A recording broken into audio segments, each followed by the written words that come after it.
Yes, come on, get in there. We are top of the league. Say we are top of the league. Welcome to the Top 4 podcast. My name is Peter. I'm an Arsenal fan. I'm joined by Oscar, a Chelsea fan. Your city is blue. Your city is blue. Just like London, your city is blue. What's going on, people? I am joined by AD, a Liverpool fan. 69, undefeated. 69, I say. 69, undefeated. He's defending the Van Dijk way. All of these bogus allegations, beat them all. All defending this, Haaland that. Come off the occasion, come off the man of the big occasion, Mr. WrestleMania, the Haaland stopper. Big Virgil, big 4-5, big Van Dijk. There we go. Yes, man. I'm joined by David, an Arsenal fan. Arsenal. Hey, Peter. Hey, we can't keep dodging, fam. Big man. These hurdles, bruv. Hey. We keep dodging them. Hey, fam. Gabriel, bruv. Hey, pattern up, bro. Oh, controversial topic there. I'm joined by Lola, special guest, Arsenal fan. I'm enjoying the ride right now. Enjoyable. Enjoy the ride. Enjoying the ride indeed. We'll get onto the jet ski wave later on when we touch things at Ellen Road, but we're going to first kick things off at Anfield. Pete, can we give love to some comments? Oh, let's kick off with that then, shall we? First things first, I just want to say, guys, congratulations. We're starting on time. You know what I mean? I heard down the wing, there was a couple of mishaps when I wasn't here. I heard things weren't patterned. Certain people weren't in order. That's what I heard, but fair enough. There was 3 minutes of added time. That's all I can say. That's all I'm saying. It was a minimum. Shout out to Baraka. He says, "Well up, good people. Big up David in the building. Big up Taha in the building." He says, "Kepa Hive." We'll get onto the Kepa Hive later. Ooh. Yeah. I like when predictions come to fruition. We'll kick things off, however, at Anfield, where Liverpool. Thank you, AD, by the way. Not that I was nervous, but thank you for ending Man City's unbeaten run. Liverpool, of course, 1-0 winners against Manchester City. A big game, very important game. AD, talk to me, man. How are you feeling after those 3 points, after that big victory? Bro, man, where do you even begin? I think in a season like this, like the sort of season that we've seen, first of all, hopefully this can now be the catalyst for some consistency, because in the season we've had some decent performances, we've had some great performances, and we've had some completely utterly diabolical performances. But on Sunday last night, everybody to a man was phenomenal. Like, I'm never gonna lie to you lot. Like Joe Gomez, I forgot how good he was, because that Joe Gomez, I haven't seen him in like two and a half seasons, where he was absolutely immense. He was physically incredible. Like, I thought he lost that yard of pace. He seemed to find it again last night. Van Dijk is Van Dijk, phenomenal. And bro, like when the lights are on you, when it's WrestleMania, when you have to pull it out of the bag. I saw man doing slide tackle blocks. I'm like, this is like, he's not trying to lose that switch to nobody. Like, bro, in WrestleMania, one night of the year, Undertaker will dive over the top rope. This is what it was. It was our WrestleMania. Like Milner. This is why, like, performances like this. This is why I want nothing to do with Liverpool Football Club in terms of making decisions. Because when you're emotionally charged, you be like, let's give this guy another 1-year deal. No, hopefully this is the last ride. But no, man, phenomenal. Like Thiago. It's boring talking about Thiago. He's just a magician. Like, he's an absolute wizard. And when he, but also he can also mix and match it up as well. Like, he also gets down and dirty. He's a dog. He's got that tenacity. So which obviously we needed. And I feel like just big up Anfield, because I know like a 3 o'clock kickoff against Burnley. It's a bit library sometimes, but under those bright lights, nighttime kickoff, big game. There's nothing like it, man. There's nothing like it. And now also, obviously, like Mo Salah as well. Like, a couple of men were saying some outrageous things last week. It's like, how can 5 weeks of form eradicate the past 5 years? Last week, on the podcast. Bro, what the end? I can't remember what Endo was saying. Like, maybe hopefully you can say it again today. I'm not involved. But by the way, and just as a final point, you see Darwin Nunez, Peter. crackhead. No, he's a clown. No, he's a tool. He's a an tool. enigma. He's brainless. He's brainless. He's a tool. AD, I can't have you giving up on Mr. Darwin this early. Yeah, like, it's a bit early. It's not giving up. It's not giving up. It's just pointing out the crackhead. Now, Peter, do you know what it is? I'm a He's big like a- man. He's a Ferrari with a Honda Civic engine or brain, shall I say? No.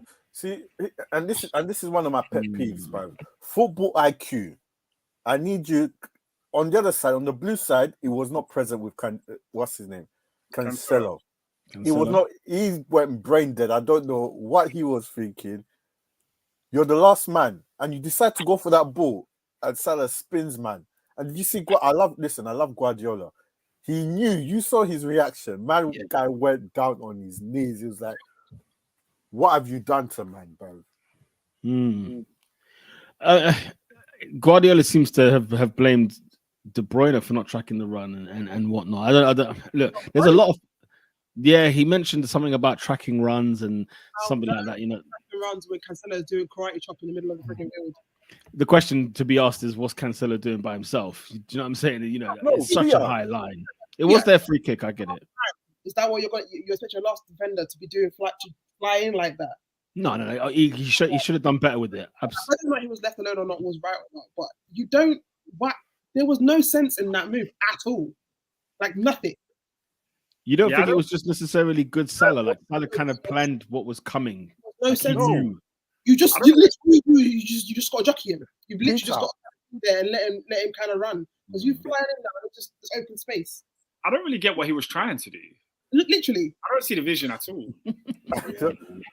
Bro, holy smokes! The overarching thing is like, oh yeah, I'm going to try and teeth the ball, but you were never going to get the way he went in for it. Made no sense. Yeah, it's interesting. Okay. No, Peter, it's a stinker. He cost man the game. He's a stinker.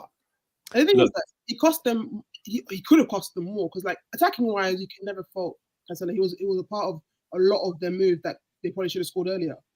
Yeah. But bare times it was him that was the same way we're talking about Trent. It was happening with Cancelo in that game. They were going on him the entire. He was moving absolutely mental. Absolutely. Yeah, he definitely could have done better. That's for sure. It's one of those where look. Was anybody surprised by the fact that Liverpool won this game? Was anybody expecting it to be a City sort of comfortable 3 points? Or I didn't think it would be comfortable. I thought Liverpool were going to be in it. I was leaning towards draw rather than an out and out win. But I wasn't like, oh my gosh, Liverpool managed. Nah. I thought if City were going to win, there's going to be either a thrashing from City or a Liverpool just win or like a draw kind of thing. It wasn't going to be like so. Like the win happened, I wasn't shocked in the slightest. I think for me, it's the Anfield effects, man. Like, I can't lie to you. If this game was happening at the Etihad, I'd have gone in expecting an absolute lashing. But I just thought that 12th man, something special about that place that night. So just for that alone, I thought it gave us a really good fight. But do you know what? But to be honest with you, I don't know what Klopp did. I don't know who you blame here. I don't know if it was good Liverpool or Guardiola just being. Yeah, who is that, bro? Sorry, that was me. My bad. Big man. Oscar's on stuff since he's been in Milan. We'll get to that a bit later. But yeah, what was I saying? I don't know where he was playing. Liverpool stopped De Bruyne. Like, I don't know. He couldn't get into that pocket in between that number 10 position. Liverpool stopped that ball going. Or City were just bare delaying. There was bare chances for them to play him in, but they didn't. So, and the chances he did create, right? Yeah, keeper was on job today on the day. You can tell whenever the game. Who's that? Hey David, your brother's in the background. Man. We can hear you. You have to mute. In a game, for City, whenever De Bruyne is no longer playing centrally and he's actively playing on the wing, that's how you know they're out. Because he was fully playing as a right winger. Yeah. So it's okay. I'm in a bit of a weird one in this one because City were crap, by the way. No. I don't. No, they definitely weren't crap. The game was so hot, so intense, and it kind of made me think, like, man, You know, we're in October, and this game is this hot, this early in the season, and it kind of brought back. Oh, by the way, these are the two best teams in English football and have been for the last 5 years, right? And here's why. Because the quality of football, I thought, was really, really good. I thought the energy of both teams was really, really good. I was surprised to see Liverpool step up to the plate the way they did, just because of the Liverpool we've become accustomed to this season. Just like, as I said, the Liverpool we've become accustomed to this season. You know, the Liverpool that won on the weekend, I expect that kind of Liverpool to have showed up against Manchester United, against Arsenal. Say the bigger games, they would have shown up in them bigger games, even if they're having a few, you know, slouches against Palace and so on and so forth. They always used to seem to turn up for the big ones. So, the one against the Liverpool against Man United was quite shocking to me. But the Liverpool against Arsenal, I don't think Liverpool were terrible. I think it was more Arsenal being good. I think Liverpool's quality masked what's wrong with Liverpool in that Arsenal game. Because Liverpool were bad. It's just that because they've got such great quality, they could still nick 2 goals from nothing. But this game, they could have easily lost this weekend. Easily. No, they could have easily lost. But remember, they didn't. They deserved the victory when you kind of think about it at the end of it all. Whoever came out winning, you wouldn't say, "Oh, you know, we didn't deserve to win the game." We can get onto the disallowed goal for Man City, which I thought was egregious. I just thought this is a joke. Like, what? I'm sorry, AD. I know you're probably thinking, you know, what's going on. The disallowed goal is stupid. It's just stupid. No. The actual, I feel like they've seen it. They've seen like it should have been a Liverpool corner, and they said, "No, guys, we have to call this out somehow." Because for me, the foul on Fabinho was soft, in my opinion. Like, it wasn't. Sure. That's why he waves play on. It's why Anthony Taylor waves play on. It was soft. And then the ball out of his hand, I'm not buying that either. So I tell you what we're gonna do. Let's just pull it back for the free kick back there. It's ridiculous. It's a scandal. Isn't it slightly consistency there? Because I agree that probably shouldn't have been chalked off, but then we can take it back to the Arsenal when Odegaard fouled what's his face.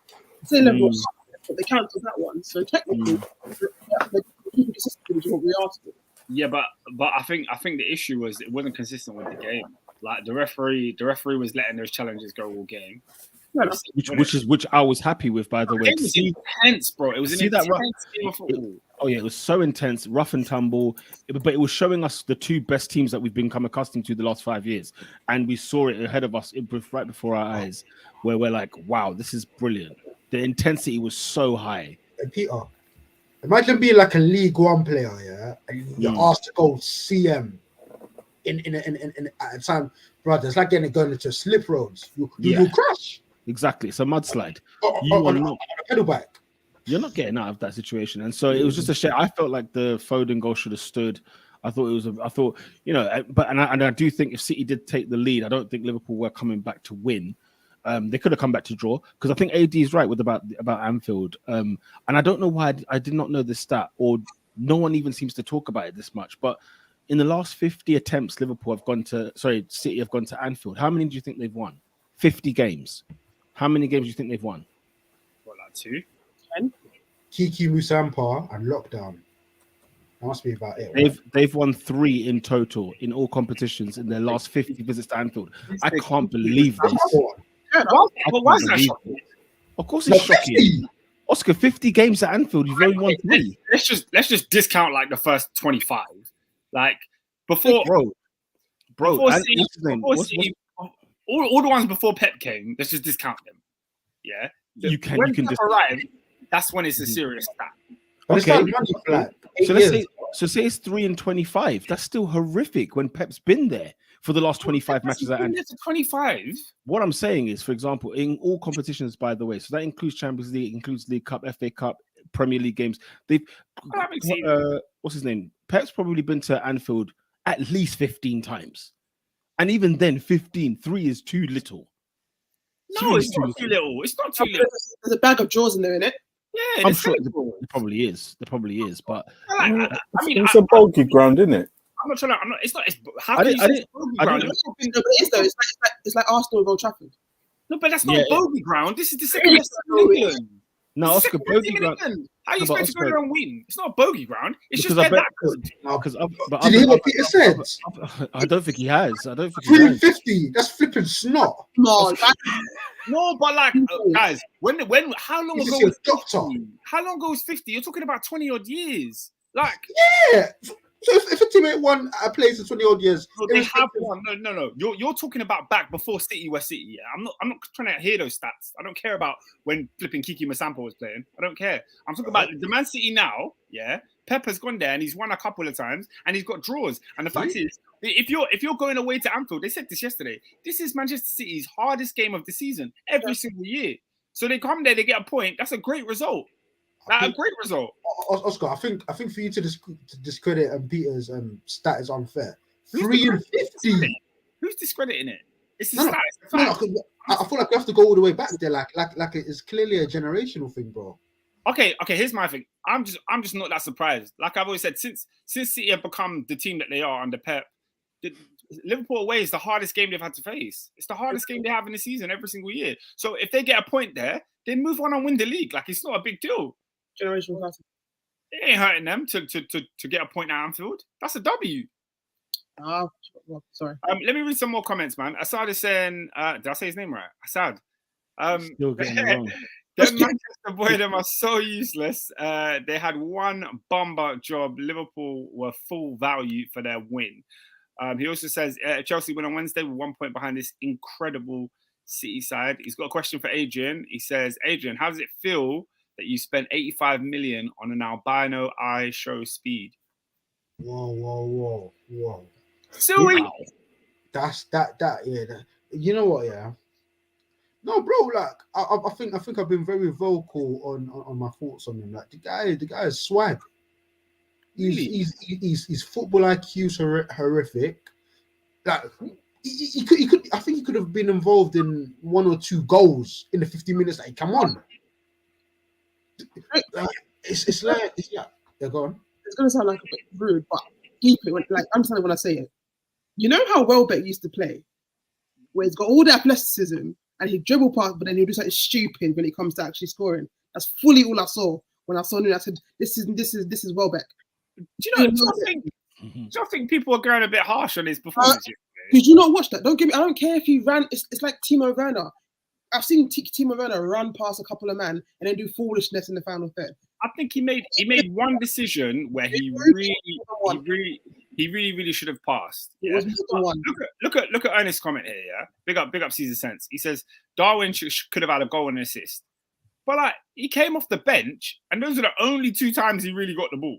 Dude, that's not. No, come on. You can't be talking about this kind of high. Listen, Darwin's gonna be cold, man. I don't know what's going on. Peter, that's the thing. He will score goals. Despite of his lack of brain, he will score goals. He's 23 years of age, by the way, guys. He's 23. Guys, he's a thoroughbred. Nobody's saying he's dead, but you can see stupidity, and that's all I'm saying. Because he's 20. Because he's young. Because he's 23. But Peter, I think he's gonna be like this when he's 29. That's the thing. Yeah. He'll have that dog in him. He'll be a bit Mitrovic, right? He'll have a 29-goal season in the Premier League comfortably. Not this year. Just this season. Coming. He's 29-goal in a season. My comments are not saying he's crap or he's not going to score goals. I think he will. He's got the pace there. I'm just confused about the idiots. I just find the criticism very strong for first 8 games of the season. I don't care because he's played like 4 of them. Do you know what I mean? It's like, come on. No, because you can't give him passes like that when the way he was rated, Champions League record, all that the money you spent on him, the Ballon d'Or ratings he surprisingly got, how high he was. What did you get in the Ballon d'Or? Wasn't even in 25, baby. Like Centurion. Huh? All these things, yeah. I'm not washing him away. I'm not throwing him saying he's gonna be crap. I'm not saying he's gonna be a Werner, but I'm saying the level of stupidity I've seen from him is a thing. I think he'll be a good foot striker. I think he's got ability. He'll score. But I'm not don't know why. I'm just surprised the stupidity that he's shown on only his age. I think he's an idiot. I think he will get goals. He's got dog. He's got passion. But I think he's an idiot. I'm just amazed that we've got that kind of comment about him this early on in the season. It's just I find it early. That's all I'm saying. Speaking of early, do you know what he done in his home debut? Yeah, he nutted Joachim Anderson and got a freaking red card. Look at that early. Easy. We were live on the pod when that happened. Also, did you see when he hit the post? It was like the worst shot of all time. Yeah, and Endo's arrived, by the way. He says Liverpool, Liverpool, Liverpool. You hold that, you bumballs. Man, I shouting from 8th place, and that I rate it. Spencer said Mo Salah does the same, where he only sees the goalpost and ignore the others. Mo Salah, where he doesn't pass. Mind you, when he, the exact same shot he took just before his goal, when Ederson makes that, unreal save. I was like, man, is Salah not gonna? Is it just not gonna come for him anymore? Because the doubt started to creep in after that save, and I thought, no matter what he's doing, he can't score. And there was the other one when he missed. There was one when he just did he just go wide? Was there like another chance earlier on where it was destined for goal and he went wide? And I thought, oh my god, this is bad. But don't you think that like who are we as humans to doubt Mo Salah? Like it's actually rude. Yeah. The thing is, though, here's the thing, though. It goes against fair judgment to doubt. Do you know what, Oscar? And this is the problem with Liverpool's situation: is that a lot of the spotlight went on Trent, a bit of it went on Salah. I think AD will probably attest to this. The whole team is bad. They're all bad together in one pot, in one go. There's no outstanding player in this Liverpool side at the moment in time. Even with Salah's performance and Joe Gomez's performance, the team isn't necessarily on form. By the way, they've just beaten City, yes, but I think it's their first win in I don't know how long. So all it takes is for them. I don't know who you got midweek, AD. West Ham. You know what I'm saying? It's fun game. What do you say? At Anfield, is it? Yeah, that game's done. I think you beat West Ham. But the funny thing about football, right? You think you beat City one week, and you think, oh yeah, West Ham at home, easy, and the Skamaka just silences the Anfield. Do you know what? You're such a funny game, man. Is Cornet fit? You're absolutely right. Here's the thing. Here's the problem, though. AD. You know what's making me even think even further is the fact that they drew with Southampton on the weekend, and that's how sick the Premier League is. It's a nasty piece of work because you're right. The result could still happen that West Ham get a draw or even a 1-0 win, right, at Anfield. After drawing with Southampton and you beating Man City, that is the Premier League that we are watching. The reason West Ham drew with Southampton is because they can't play Thursdays and weekends. Like, it's killing them. That's clear. Oscar, they played Southampton. I want to repeat that. They played Southampton. You can't even tell me who they played on Thursday. You can't tell me it. Owen's got a banger. Was it a Belgian team? Yeah, name the team. No. They won 2-0, no? Yeah, both got they won 2-1. They won 2-1, and they won 2-1. They were comfortable. I want to go and was it Paqueta that scored Alva? It was Anderlecht. I'll give you. Yeah, Anderlecht. Yeah, I knew that. No, you didn't, bro. You can't name me one Anderlecht player. Lukaku. Congo was there before, wasn't he? Oh, look at this guy. They've got one young boy. Vincent Kompany. Skamakas. Anthony Van Den Bora. Come on, man. Boy, Anthony Van Den Bora. Let's not talk about that game, but that game was a headache. Oh yeah. David Drew's there, isn't it? Wait. What do you mean, Matt? What do you mean policemen are in hospital the next day? What? Four policemen injured. Peter. I couldn't understand it. They had to get the there's 30 stewards in that stand. They had to get everyone out, bro. You just see a huge 30 stewards. Evacuation. I didn't know Belgian man were on it. No, Oscar Anderlecht. What they did at the Emirates, bro, when they came in the Champions League, fam, they lit every seat. Every seat was on fire. Huh? They were just on fire. Bro, listen, it was a war zone, bro. What were they doing before kickoff? Drinking. What else? Oh yeah. My guy got caught sniffing the line, brother. I know about this life. No, Peter, it's so bad. The camera's right above him, bruv, and he's there. Off we go. Off we go, blood. Draw. You should have seen my face, yeah, because David says in our group chat, yeah, he's like, they caught someone on camera sniffing lines, yeah. I'm thinking, right, that's a mad thing. This is at like 4 p.m. Yeah. I'm thinking, this is an early kickoff. I checked the time. I said, the game starts at 8. Why are you doing lines this early? What time did the stadium open? For 8 o'clock?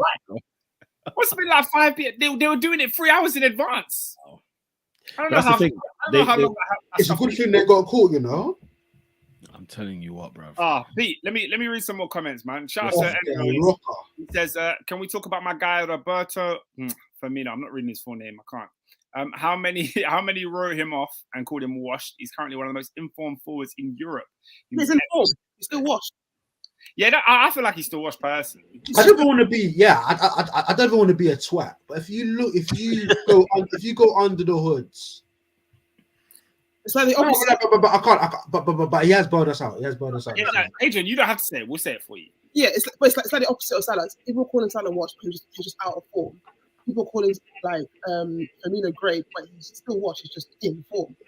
They level out. You see, that's normal. Yeah. Question: I'm not gonna lie. In 2020, when he took a flipping sabbatical during the middle of the season when we needed the most, you know what I mean? AD, is this Firmino's best spell ever at Liverpool? Peter, was you alive in 17-18? Yeah, come on, Pete. No. So the point I'm trying to make is that I don't think this is just good form. Maybe he's just found back his natural 2018 vibe. Thierry Henry was on Monday Night Football. The guy spent 10 minutes talking about one Firmino touch. Do you remember that? And it wasn't even long enough. Yes. I could have done 15. He was talking about the weight of the pass in behind all of this, man. He was doing all that. I was like, get off my screen, Thierry. He told us the full process. He told us what he considered. He told us what he did, why he did it, how he did it. I respect Thierry Henry. His first ever analysis on a player that I first saw him do, where I was like, this is off the cuff, was on N'Golo Kante. Leicester had won like 4-2 against Villa, or like Everton on opening day, the year they won the league, right? So nobody's watching Leicester. No one gives a monkeys, right? And he spoke about this Kante brother. Like, yo, Kante is the man. Watch the way he moves. And then ever since then, rocket ship. That's it. Rocket launcher since then. But have you seen that interview with him when I think he's like talking with like one of his like former players, yeah? And then like the guy was just like, dog, you're so harsh on us, man. Like we'll be doing rondos. I haven't seen it. I've got it saved for later, but I haven't watched it yet. Is it good? Really good? Because it shows you why he failed as a coach. Because in his mind, it's like I could. So basically, he was asking these players to do like a drill. Then like 5 times, 6 times, 7 times, failing it, and he was incensed. He couldn't believe it. And then they were like, "Oh, so you go and do it then?" In his 40s, whatever, gets the ball, beats one man, beats 2 man. That's how it's done. And he's talking about how like in football, like we rate like wonder goals and things like that. But he's talking about consistency over time. And he's talking about how like the art of a diagonal pass to hit it every single time precisely to meet the moving target. And yeah, it's a good listen. Yeah, man, fantastic. Like, I saw that clip as well. It was really, really good. Caesar Sense says Firmino is hooping. To be fair, yes. Tenzin says at least Firmino is a creative player. Is much better than Arsenal's Odegaard. So continue about your business. I don't know. Tenzin, what made you go with that verse? That verse. I don't know. Because nobody's trying to see Firmino in the 8, so I don't know what he's talking about. Should question, guys? Should Jurgen Klopp have been sent off? Yeah. Why? Like, he was 100% right. He should have had the free kick. He was correct. He should have had the free kick. But you can't be screaming in man's ear like that. It's gonna happen. So he gave him the finger for goodness sake. So okay. So the last catch that foul. No, I just want to get you lot's thought process on this one. Okay, so Klopp should have been sent off in your opinion, yeah? Yeah. Okay, so what should the repercussion? Hang on, what should the repercussion of the 4th official or the referee be for this game? What should it be? Because you said to me, you said to me he's justified. Yeah, you guys said Klopp was 100% right for being as angry as he was. He just shouldn't have reacted in the way he did. Is that correct? Yeah. Okay, so I want to ask you the question: what should the repercussion then therefore be for the 4th official that he levered at, as well as the referee Anthony Taylor, who disallowed a goal in the first instance for Man City, and then let go of this? Is it called a scrum? What do they call that in rugby? I don't even know what that move is called that Bernardo Silva pulled on Mo Salah. Drag down. So what should the repercussion be? That's what I want to know. Nothing. That's going to happen. I need an answer because my brain doesn't work like that. It doesn't work when Klopp should be sent off, but the referee doesn't get anything for what he's done. But we know this. We know that. Yeah. So Klopp shouldn't be sent off then. No. But what I'm saying is, all know the refs and all them lines obviously should get. But it's Well, not well, gonna happen. you know what? It's the last thing I'm going to mention because we got another game to talk about as well. It's the last thing I'm going to say on referees because I'm not going to lie to you guys on the show. I want to keep the Top 4 podcast on YouTube, but I swear to you, I'm going to blow if I talk about referees. So that's the last comment I'll make on the referee there. Because Oscar, you know what happened at Ellen Road, and I'm not going to go there. I'm not gonna go there for the sake of the show. Okay. I'm not gonna go there for the sake of my career. And I'm not gonna go there for the sake of my health. I will blow. I will literally blow up. Pause. Pete, I heard you talking smack about me last week. Apparently, I don't read all the comments, so I'm gonna go through some more comments if you'll allow me. Wait there. Wait. Hang on. Who exposed that you don't read all the comments? I don't know. I heard you saying it. It weren't me that said no, because I was told that not every comment gets read. So I said, right. I don't know how Oscar does it. I'm gonna read every comment. That's how I found it. I make sure every person gets read, but if you leave like 3 comments, sometimes I'll just go to the one that we're talking about. Baraka says Darwin isn't a real person, isn't a real player. I've seen the likes of Morata, but my God, Darwin got to be matching. Darwin is clear of Morata. Darwin's better than Morata. I was gonna say what? Yeah, at least Darwin's got a set. Morata's a wimp. That's not fair. Yeah, But the question I have to ask, but there is something we can all learn from Morata, is how does he keep getting transferred for such high money year in, year out? He's a Ponzi scheme. How is he doing it? He's an offshore account. I don't know what he is. Endo says, many of us Liverpool fans were raging when we saw Milner in the lineup and he shut us all up. Big up him. Joey G was back to his excellent best. Hopefully we can build on this. Personally, is that who you call him? Joey G? Joey G is a meaty name. Look, I don't think Milner was like. No, I thought Milner surprised me. I thought he was I don't know, man. I think Foden was Oscar. one of City's most dangerous players. Like he was always in. I'm going to make this point. Yeah, Foden was sort of in because he's Foden, and obviously I'm not saying Milner was like. What do you mean because he's Foden? Finish. I'm not saying he was like next level fullback. Milner was on like no. But I think from what was expected of Milner, I think he did a solid job. And I made the point in my group chats when I said that I noticed an interesting difference the second Trent touch pitch. There was an interesting amount of space. I'm just saying. That was the game. I don't care. Well, look, the thing is as well, I'd say that in this game. No, I think in this game we saw a tale of 2 right backs. Yeah. Thing is that Oscar, the fact that Milner Oscar, we saw Milner swing in as was he 48? Well, how old is this man? Still getting new deals.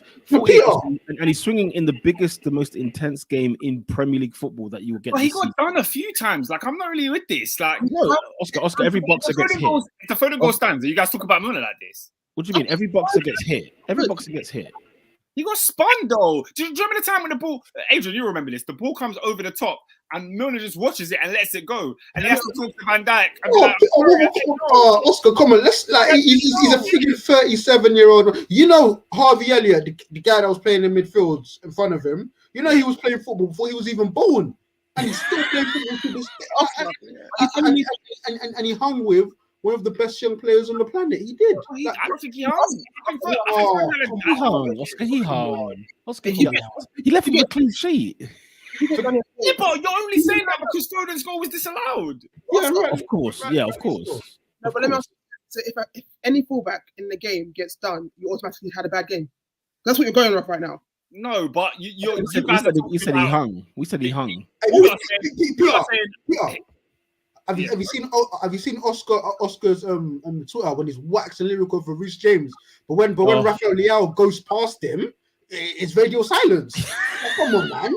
Don't be like that. What is Rafael Leao? He bodied him. No, but by your logic, what you're doing right now, he got done by him. So did he have a bad game? No. At what point was Foden running at Milner and Milner stopped Foden? When did that ever happen? Oscar Milner had a good game, is what we're saying, and he's fine. He was just there. He held position. That's it. No one said it was great. We said he had a good game, especially for Milner.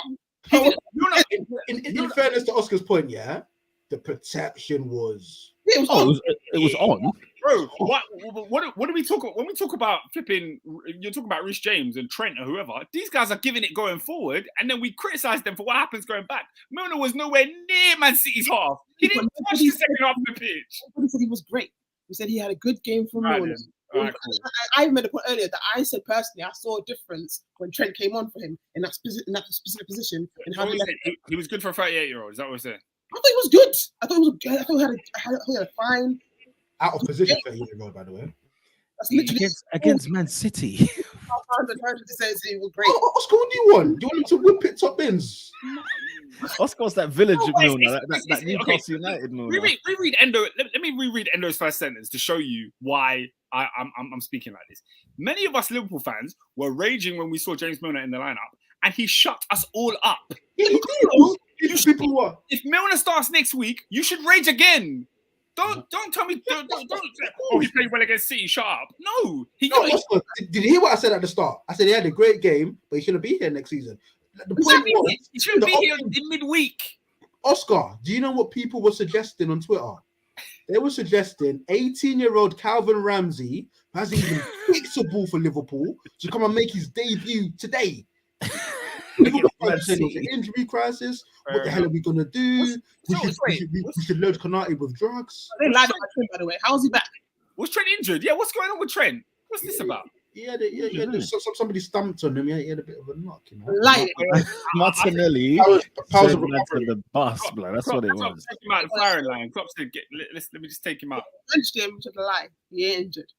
You think about it, if he got done by Martinelli, he's thinking flipping out Cancelo, and whoever else is down that left, Foden, Grealish. Excellent man management. Last few comments. Taha says Klopp gives me sport cry baby vibes. Lucky says the ref let the game flow. Until he made two stupid decisions. I agree with you, Lucky. I like the fact he let it go because we want that in the football game. But the two crucial, probably the crucialist decisions he made in the game ruined the game. He didn't ruin it though. I thought the game was still good. No. As in, what I mean is, we all feel that Man City should. I don't know about AD actually. I don't know your opinion, but we feel Man City's goal should have stood. We feel probably Bernardo Silva should have got sent off. Hello, one of them stayed on the pitch. The other one was a disallowed goal, and the manager of Liverpool got the guy. And the thing is, as well, I don't think anyone clocked when Anthony Taylor sends off Klopp. City are on the break.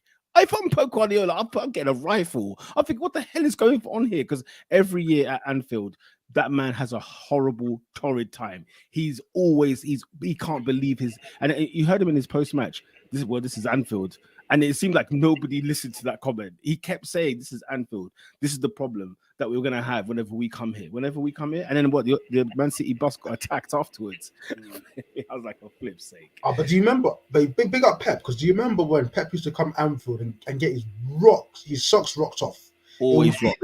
He'll be like 3-0 down in 18 minutes. And it's like, what the hell is going on? You know the stat, when we were talking about that stat earlier that Oscar just rubbished for no reason, right? Do you know he's only won one Premier League game at Anfield since he's been Manchester City manager? And that was lockdown season. And that was, was it 2021, was it, yeah? When he done that. And we lost 6 in a row. Yes, correct. What's it called? So he drew the year before that. What do you mean lockdown season? Didn't you win the league in lockdown? No, as in, because obviously there was 2 seasons of it, wasn't there? Yeah. There was a season and a half of lockdown. So 2021, what's it called? City, what am I talking about? 2021. I think they gave us 4. 4, yeah, it was 4-1 at Anfield. But I think you played before. I think you played it in October, 2-2. It's like this time last year. You played it was 2-2. And then at Anfield before that, it was 3-1 Liverpool. Then it was 0-0. It was 4-3 Liverpool. And his first game, he lost at Anfield. Lost the first 2 games at Anfield. So he's lost all of them, drawn 1 and won 1. That's astonishing for me, if anything. And this is before Liverpool were even a title contending team off the bat. And he was still kicking those butt. The one that you said the 3 goals in 18 minutes, that was the 4-3, where it was just hell for leather outrageous. And then the Champions League. And then you did it in the Champions League when Oxlade-Chamberlain scored. Yeah. Oh, mate, he's gone through the barrel. Hey, Ox still plays for Liverpool, you know? That's a farce. That see, look, Milner and Ox still playing. That's why I say to you, AD, I always say this, and I preach it to every Liverpool fan I know. The board have let that man down. That crybaby that people want to call him, that socialist Klopp, right? They have let that man down. Peter, I'm not being funny. Ox cost like 35 to 40 million. And Milner's was on like 150. AD, come on. AD, I thought you'd be on my side. I'm just saying, you could have picked a better. When you won the league, AD, why'd you do this to me? When you won the league, what did you do? Wait, hang on. When you won the league, you were champion. When you won the Champions League and then you won the league, what did your board do for you? Those are better examples. Yeah, that's what I'm talking about. What have Man City done when they won the league? They gave Sepp van der Berg and say, go again. Bro, City have won 2 league titles with no striker, and then they gave them a striker, a robotic one. Yeah, Oscar, they did, whether you like it or not. Your number 9, your current number 9 was in their squad and they didn't play him. You made me sick. Stop this no striker stuff. You're saying it like handicapped. No, what I'm saying is they did it without a striker. Your number 9 was in their squad. Ada, who wanted Ox? Was it Klopp? I'm guessing so. I'm not hearing about that because you spend that much on a boy who everyone and their mum knows will give you a couple of games and then get popped. Yeah. Tahar says Klopp gave Milner a new deal. Hey, listen, man.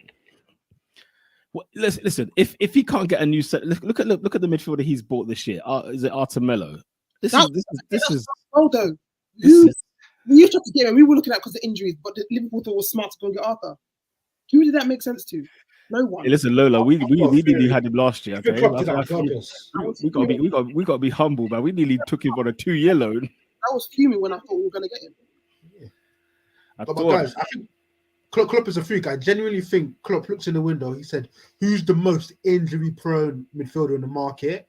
Let me get him because it's Milner to the world and back, baby. And if it's not Milner, then young Curtis. Because that was an awful signing from the jump. Nobody's surprised he's done his ACL or whatever he did." What was I gonna say? So this 69 undefeated, yeah. This was no cap. This is legit. Like Van Dijk hasn't lost a Premier League home game at Anfield. I just thought you were just mocking it. But that's where the energy was from. That's why he was doing up tackling and he was jockeying. He was being active in the game. No, but we have to deep it, guys. If he's played 69 home games in the Premier League, he's never lost.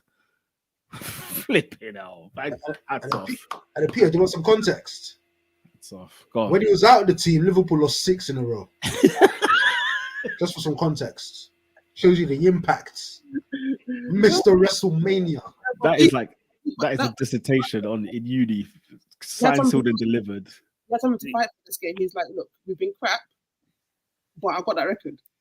And that's where the energy came from. He was like, tackling was there, the movement, he was moving on. Like, this is more movement from Van Dijk in how long? Listen, man, credit to Liverpool, man. They won the game, big game. We should move on, Oscar. Have you got any comments there? I mean, Murad has a great point. He says, why are we still talking about this top 4 clash? I need him to move on to pressing matters. Cough, cough. The champions elect. Shall we get to Ellen Road, ladies and gentlemen? Yeah. Shall we? Shall we do it? Arsenal getting absolutely draped by Leeds. What? I had to open the flipping window. Listen, that second half here was mental. First of all, so obviously, the game's not on TV. Howler, right? I'm thinking it's a stinker. I've tuned on for the City Liverpool game. This is 4:30, right? Our game kicked off at 2:00. Why am I seeing latest score? I said latest score. Arsenal won. I said no. What's going on here? This game should have been finished about 45 minutes ago. What is going on here? And I went on the text service. On BBC, it gives you the text commentary, bro. Leeds are all over us, man. In the text, I was like, "Yo, can Arsenal get a kick? Just kick the ball out of play. Just give me something." Look, we did get draped. I can't lie. We got out of dodge, but I'm happy. Do you know why I'm happy? Because we went through a game where this time around we had to defend most of the game rather than because I feel like we've always been in control of the games that we've played and we've always been pushing on the front foot. But then for once, it's like, okay, what's it going to look like when the other team has 50 or 60% possession and they're always attacking you? Can Arsenal withstand the heat? And with a game that gets delayed by 40 minutes, with the bogus VAR stuff that was going on, the refereeing decisions, the whatever the hell you want to call it, at Leeds, at a hostile ground like Leeds. Arsenal, of course, back in the day, we lose that game. The fact that we walked away out of there with that game, I was like, fantastic, solid win. Very, very delighted. I mean, look, Lola, 12 wins in 13 games. No, I'm mad at it. We ain't done this since the 30s. I've seen other teams be battered and win it, so why not? We can actively say we were second half. We were absolutely it was horrendous. Like we were absolutely getting moved to. Like it was bad. What was you streaming it? I just saw highlights. So obviously I couldn't tell the way. I found somewhere to watch it. Yeah, okay. One of them pubs in Stoke Newton, yeah. Yeah, no, fair. So it was one of those ones we were getting pammed, a lot in the second half. First half, it was Leeds being Leeds. They press, but under I always get his name on. It's Jesse, innit? Jesse Marsh. Anyway, the March better. Under him, the press that he have now as compared to before is actually controlled and actually more organized. Whereas before it was just press until you die and then they're dead by the 45th, 50th minute. Whereas this time they were controlling it. First half we were in it. Like they pressed us, but we got out of them. It's so funny you say that. We got out of their press a lot. We were doing the flicks. I remember there was like one move especially where it was like a slip movement from back to front. And then Gabriel got fouled, but he still passed off, and the ref blew the whistle like a prick, as if Gabriel wasn't there. No, I was pissed off because if he would just let it flow, that could have been a goal for Kelly, and it would have been beautiful. But whatever. But first half we were very good. Obviously, the Saka goal was brilliant because he's been trying to shoot that. You've noticed in a lot of the games, people have like shown us clips of him like skying the ball. He's been doing that. If we're gonna win that kind of game if we're going to win that kind of game at Ellen Road, it was that kind of goal that was going to do it. Because, as you say, we're getting peppered and cooked. And the move to kind of create the goal was really good because it was Gabriel from defence who pressed. What's my man's name? What's his name? Is it Rodrigo. Disgraceful. Gabriel pressed him into doing one first time unnecessary hook. The pass was awful. Gave to Odegaard with a very beautiful weighted pass, and it's like a slice. It was I don't even think it's fair to credit Gabriel with that kind of stupidity. What was he doing? No, because Spanish international. No, but I mentioned it because he doesn't do that if he doesn't get pressed for it. Listen, Season friend says goal of the week. 1,000%. I'm in agreement. That shot was beautiful. Don't do that. The goal was hard to score, bruv. We'll cross that bridge when we get. Yeah. So like the first half, I think I see what he's done there. Should have another goal, but it's calm. And I was thinking, you know what, we got that. I was thinking we'll come out the second half, we'll contain it, we'll control it, and we'll get another goal. But oh my god, damn near the second the whistle of second half blew, I said wow. And then we got a taster of it when they scored, but he fouled Gabriel. I was like, cool, maybe that will wake them up. This game, it was horrible. This game though, couple man. Number 5, Saliba. He who shall not be named. 5 and Saliba were horrendous this game. They were horrible this game. I'm not even gonna. People know much. People know how much I love. People know how much I love. We don't mention the Saliba. No, I'm not. Listen, he was playing basketball. I'm biased about it. He was very bad. People always talk about the penalty he gave away. If you watch that game, he was mad. Passing, his pressing, his movement. He let in a bunch of chances that Ramsdale saved him, saved his brushes for it. People will talk about Gabriel, but Gabriel was our best defender this entire game. I could even put him top 3. Thank you. He was the best performer the entire game. And obviously the end is the end, but it didn't count. I don't really give counts. But like that was. And I think what this game showed is that Leeds were gassed, but they were over-gassed. If you get what I mean. Because they had chances, but a lot of their shots were going haywire. Rather than composure in front of the goal, It was gone. So they could have, if it was like even the people who don't rate Man United, if it was Man United, just even go further down, who's like in the top 10? Brighton, or who else is in there? The freaking Newcastle, whatever, Yeah, Newcastle. We would have lost it handedly if that happened with a different team. Yes. We got the hell out of Dodge. That's for sure. I'll definitely agree with that. And you mentioned something earlier where you said, the pressing that Leeds were that we became accustomed to with Leeds. Right to that, he was horrible as well. Sorry, forgot about him. Yes, yeah. So before the game kicked off, I was like, listen, let Leeds press. Yeah, let them blow after 67 minutes. Mikel, do your thing. Let's get the 3 points. We go home. But boy, it was controlled pressing. They kept the energy up. They did, as you said, they did. They were probably a bit too excited because they could see their goal coming. Their goal was coming, and it was a matter of when, not if. And then it didn't come because if you don't put the ball in the back of the net, this is what happens, right? But yeah, Arsenal got the. And the thing is, it's 2 bad games in a row because I don't know if you saw Better Glimpse on Thursday. My God, that was a hard watch as well. That was a hard watch. That was poor, but also I'm looking at it. You can see when Arsenal aren't. There's Arsenal playing bad and there's Arsenal not trying to play. Do you think that was the case? No, but like, don't you think it's a bit disrespectful? Like Saka today, he's at the Ballon d'Or Awards. You guys had him playing in what can only be described as a leisure centre. Like playing these ridiculous games. I said a voice note to the group chat. I said Arsenal and Manchester United have to decline. You can't be playing in this God-taken competition. Nah. On a week where the ball and he hit my man's kitchen.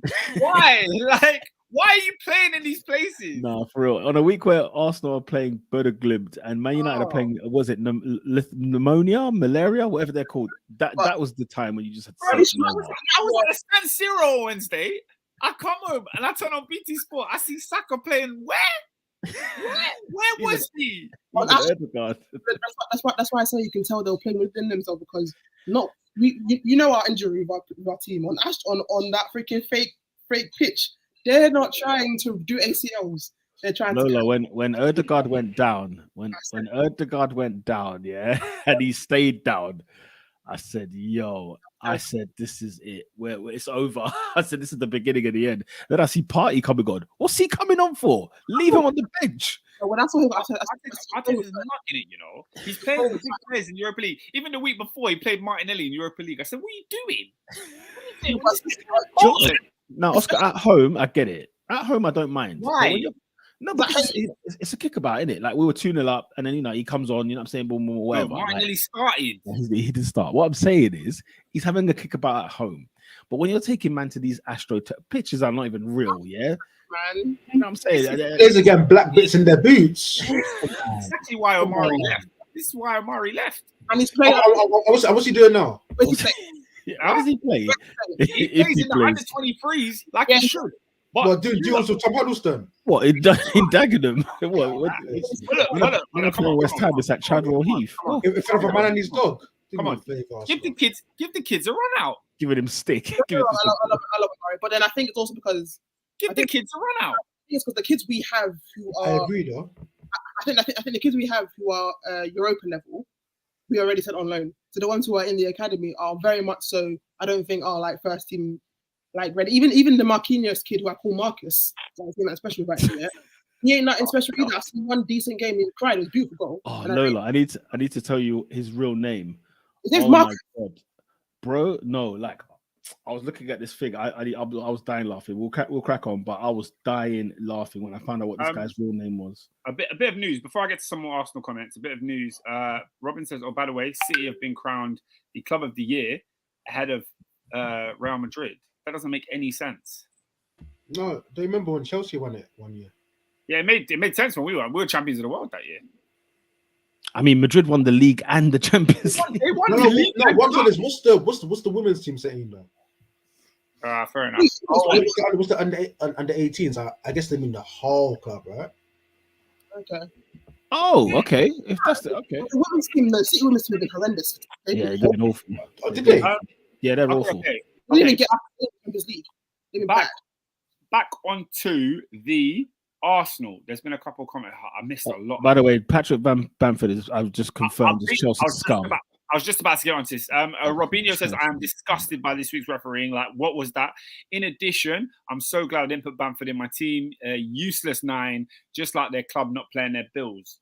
That's another thing, because like he did the nuisance thing from the 9 to get about, but then you get giving your gifts to your opponent because he leaves something in the bag and give a handball. Cool. You missed it. Not even saved. You missed the target. He went wide. You missed the targets. That's what you do. That's wild. You know, when he missed, that's when I gave up on Leeds getting anything out of the game. I said, you don't deserve a point even because you're not taking penalties. Like, come on. You didn't even get on target. At least you get on target and say it, fair enough, but you missed the target. It's Ramsdale.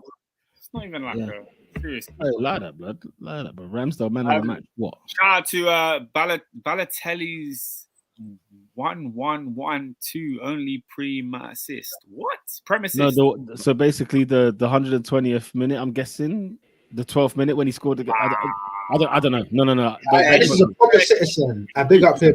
He has one assist in the Premier League, and it's that one. But I don't know what the 1-1-1-2 is. It's the season. The 11, 20, 11, 12. What a name. 10 out of 10 name. He says, that's phenomenal. City men's under 21 before you continue, back leagues equals it out. Before you continue, the fact that his avatar is an A, even though his first letter is a B, that is phenomenal. You can't get away with that on YouTube. That's trying to be, he's the man. You are the man. Great name. I'm with it. Murad says 4 points clear at the top. Very winnable games. When will Lola accept that we can do it? Because you're tapped, man. Go away. Hey, listen, Lola, bro. Southampton away next, yeah? Talk to me. What? See, bro. No. Wait there. When you started playing Leeds, what did you think our scoreline was going to be? How did you think we'd play? I did think we'd win 3-1, I must admit. Okay, what's happening now? We barely won with 1-0. So let's... Listen. Well, you won. What are we doing here? Yeah, the game's won. You won. They won. I'm happy.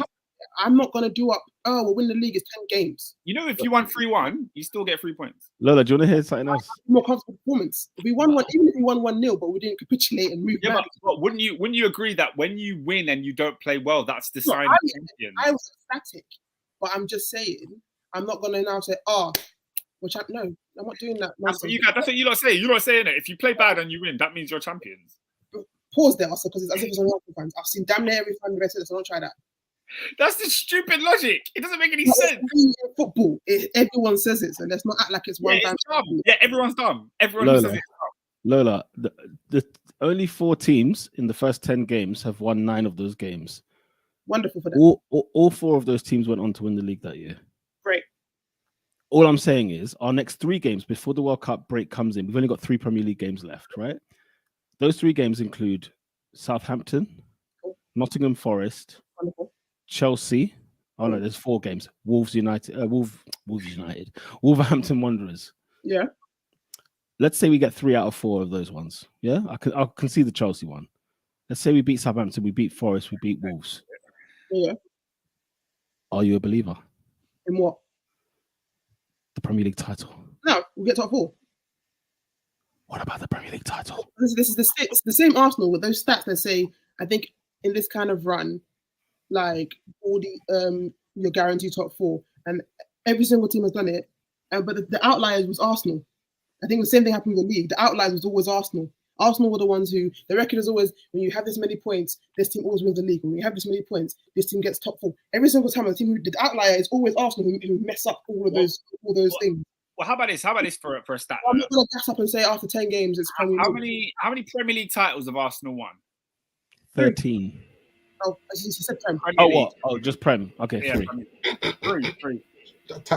This is Arsenal's greatest start to a Premier League season ever. Oscar, it's our best since the 1930s. We won 12 Premier League titles after that. It's basically your best ever then. Well, the 30s counts, bro. It was pre-Second World War. Pre-war, you man were doing envelopes. That's even before Stanley Matthews, mate.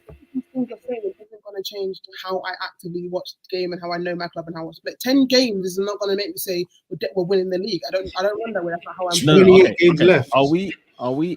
No, on a real though, Lola. Yeah, on a real, no cap, right? Say we come to the World Cup, right? And I just named you those 4 games. We win 3 out of the 4, right? Let's say we do that, right? Do you think we're in a title race legit? Come after the World Cup, do you think we're in a title race? No. I think there's a difference between title race and title challenge. Like, you can technically say we're challenging. I wouldn't say we're in a race, but I feel like I still personally see it. I see it because what this game showed me is the level of like the ability of our depth when we have to do the Thursday, Friday thing. Because you can see the way Ben White, when he came up, was blowing out of his ass on the mat. You can all tell he was tired, and that was just from playing freaking Bodo Glimt. So what I'm saying is, I think top 4, I think for the most part, I think we're getting it. But I'm not going to run on what you need is either we need to have no one injured and we run it, or we need a freaking like City to move absolutely combustible for that kind of thing to happen. I don't see that happening either which way. I know our luck with our players. I know Partey, I don't trust him to stay fit the entire season. I don't trust Tierney, even though he's been very good to stay fit the whole season. I don't trust even people who from City. Jesus was injured there as well, and so is Zinchenko. When was the last time we saw Zinchenko play? Sure. See, he doesn't look like he's coming anywhere near soon either. I think Fabio Vieira has qualities that can be eventually very good. But I haven't seen enough from him for me to guarantee that he will come in and do the exact same thing we need from everyone else in the midfield. He came on yesterday, he did nothing. I think in the Bodo Gateway game, I don't think it was that great. Yeah. Question then. So I genuinely think because I agree. Look, the biggest caveat, of course, the dark shadow and cloud and heavy, Norwegian number 9 cloud that hovers over us. Yes, that exists. We can't ignore that. But I think the other caveat for Arsenal is they need to have their players fit. If their players are fit, and I know some of them are actually injured as we speak, right? But for example, Partey and Xhaka for me have to play the next 30 games this season. Yeah. They just have to, right? If those two play, by the way, if Arsenal have a good enough, if our first 11 plays the next 25 games of this season, right? I believe Arsenal will challenge with Man City right till April. End of April, May. I genuinely think that. I'll give you that. If we have everyone fit, yes, the entire way through, and we're playing at a very good level, that not this game, because this one was not the game you'd be using to say we're challenging. Sure. But like the other games we've been playing, then yeah, you can say we're kind of sort of in it more. But I also know how the season works, and I also know how the players we have work and how Arsenal work. That's not gonna happen. Listen, I'm gonna be praying and fasting for Man City to hit a wall. I hope Klopp has sent some shivers. Do you know what I'm saying? So just so that he can, we can think, because it was a great result. By the way, I shouldn't even be looking at this game like this, but it was a great result for us yesterday. It was. I couldn't help it, but listen, in that moment, I was desperate for the whistle. I was moving mental. I needed that whistle. I wanted City to win, which was weird, but like 70th-ish plus minute, I was like, okay, we need this game done. We need it finished. Sure. So see what was happening. It was vexing me. I needed it to be done. So I'm gassed with the win. I'm also gassed with the fact that people, and this is where I'm gonna like now come and put defense on my centre back, because this is where I know people are purely looking through their love for the other centre back, who I love also, and are not allowing themselves to judge what happened in the game. I thought me and David were gonna fight today. I genuinely thought we were gonna fight today. Best defender. Gabriel was our best defender. He has been for other seasons as well. This game especially, he was blocking everything. He was leading the defense. He had like 90% passing. He won damn near every duel he was in. Ran defense. But because freaking Bamford pushed him, man want to pretend like he was shit. No. And the thing is, you think because they've reneged it, people will be like, okay, it's calm. Bamford paused that. Got issue, got foul, whatever. But people are now going to pretend that he was dead because he almost got sent off. He was on the pitch. It was also I don't know why he got a yellow card. If you were seeing the red, I said I don't want to talk about this. But that made zero sense. Because either if it wasn't a foul, then I don't know where the card came from. But that's not. You know what? When he gave the red, if you sent him off, he should have still been sent off. When they gave the red card and the penalty, Oscar, I don't think you understand. I lost it. I was chopping wires because I was thinking to myself, how on earth have they given it for this? And then when it was overturned, I thought, look, you're such a bent referee. You don't even know what you're doing. And then he still has the yellow card. So explain to me then, what did he do wrong? He lashed out. He didn't lash out. He kept his leg. He just kept his leg in the air. Oscar, don't. I'm begging you, don't. Come on. He did. I think he could have moved. Here's why I look at it. I think he could have definitely moved his leg away. He just didn't do it. He chose not to. There's a difference between kicking out and choosing not to. That's what I said. He kept his leg in the air. That's either which way. Bamford found him. So I don't see how that was him. And correct me if I'm wrong. Did Bamford walk away with a yellow card? I don't think he did. Play actors were good. Bamford's a good kid though. Private educated. He's a good lad. And that's why I know he's a swine. He's a scumbag. I know it's been this way for years. Yeah, man. You like that? He's a Chelsea boy, man. Chelsea boy. Where you look like a hobo when you're not. Honestly, Gabriel having a yellow card, honestly, Like it's one of them ones. It's a reputation thing. You know, like how Xhaka would get it all the time. Gabriel is getting scapegoated in these situations like this. Definitely getting scapegoated in these situations. I know there are games, obviously, when Gabriel has made mistakes, but then I think what people want to do, because they want to not put Saliba in any kind of pressure, they're pretending to not see things. And I'm like, I don't run like that. I love both of them. I'm not blind to the faults they have. Like, I know Gabriel is extra emotional. He plays on the edge, and sometimes he overspills. I'm not blind. He gets lashings for it. That's calm. But we can't ignore that Saliba has also made mistakes this season alone. He has given away gave away in was it the game before? He has made mistakes leading to goals that were saved by Pickford. Even in this Leeds game alone itself, we can't. Obviously, I know Saliba's younger. I know he's newer to the league, so I'm not going to paint him with the exact same brush. But we can't ignore it. And I don't like people using that to then put extra pressure on Gabriel. That doesn't make sense. It doesn't work. Their partnership makes perfect. And how they are built and how they play, in my opinion, that partnership is going to be, if it stays together, that's brilliant. It makes sense. The type of player it makes sense. But people wanting to kind of kill Gabriel is what's annoying me. I'll go further. White and Saliba, because it's the good. I don't want White in this team in the centre back. I've seen it. I don't like it. Yeah. No. The two centre halves that we have right now are the ones. And also for me, my man of the match was Gabriel, not Ramsdale. Ramsdale made some outstanding saves. He was there, but man like Gabriel did 6 tackles, 6 interceptions, or something like 4 blocks. Excuse me, heroic defending in Leeds, bro. This guy can hang out on a night out in Leeds against all of them. Passes that you want from a modern day centre back. So it's like it's because of the ending. People pretending that he was crap, but like I said, I think they make sense. They all both knew they were, because whilst Saliba is young at 21, Gabriel is still also 24.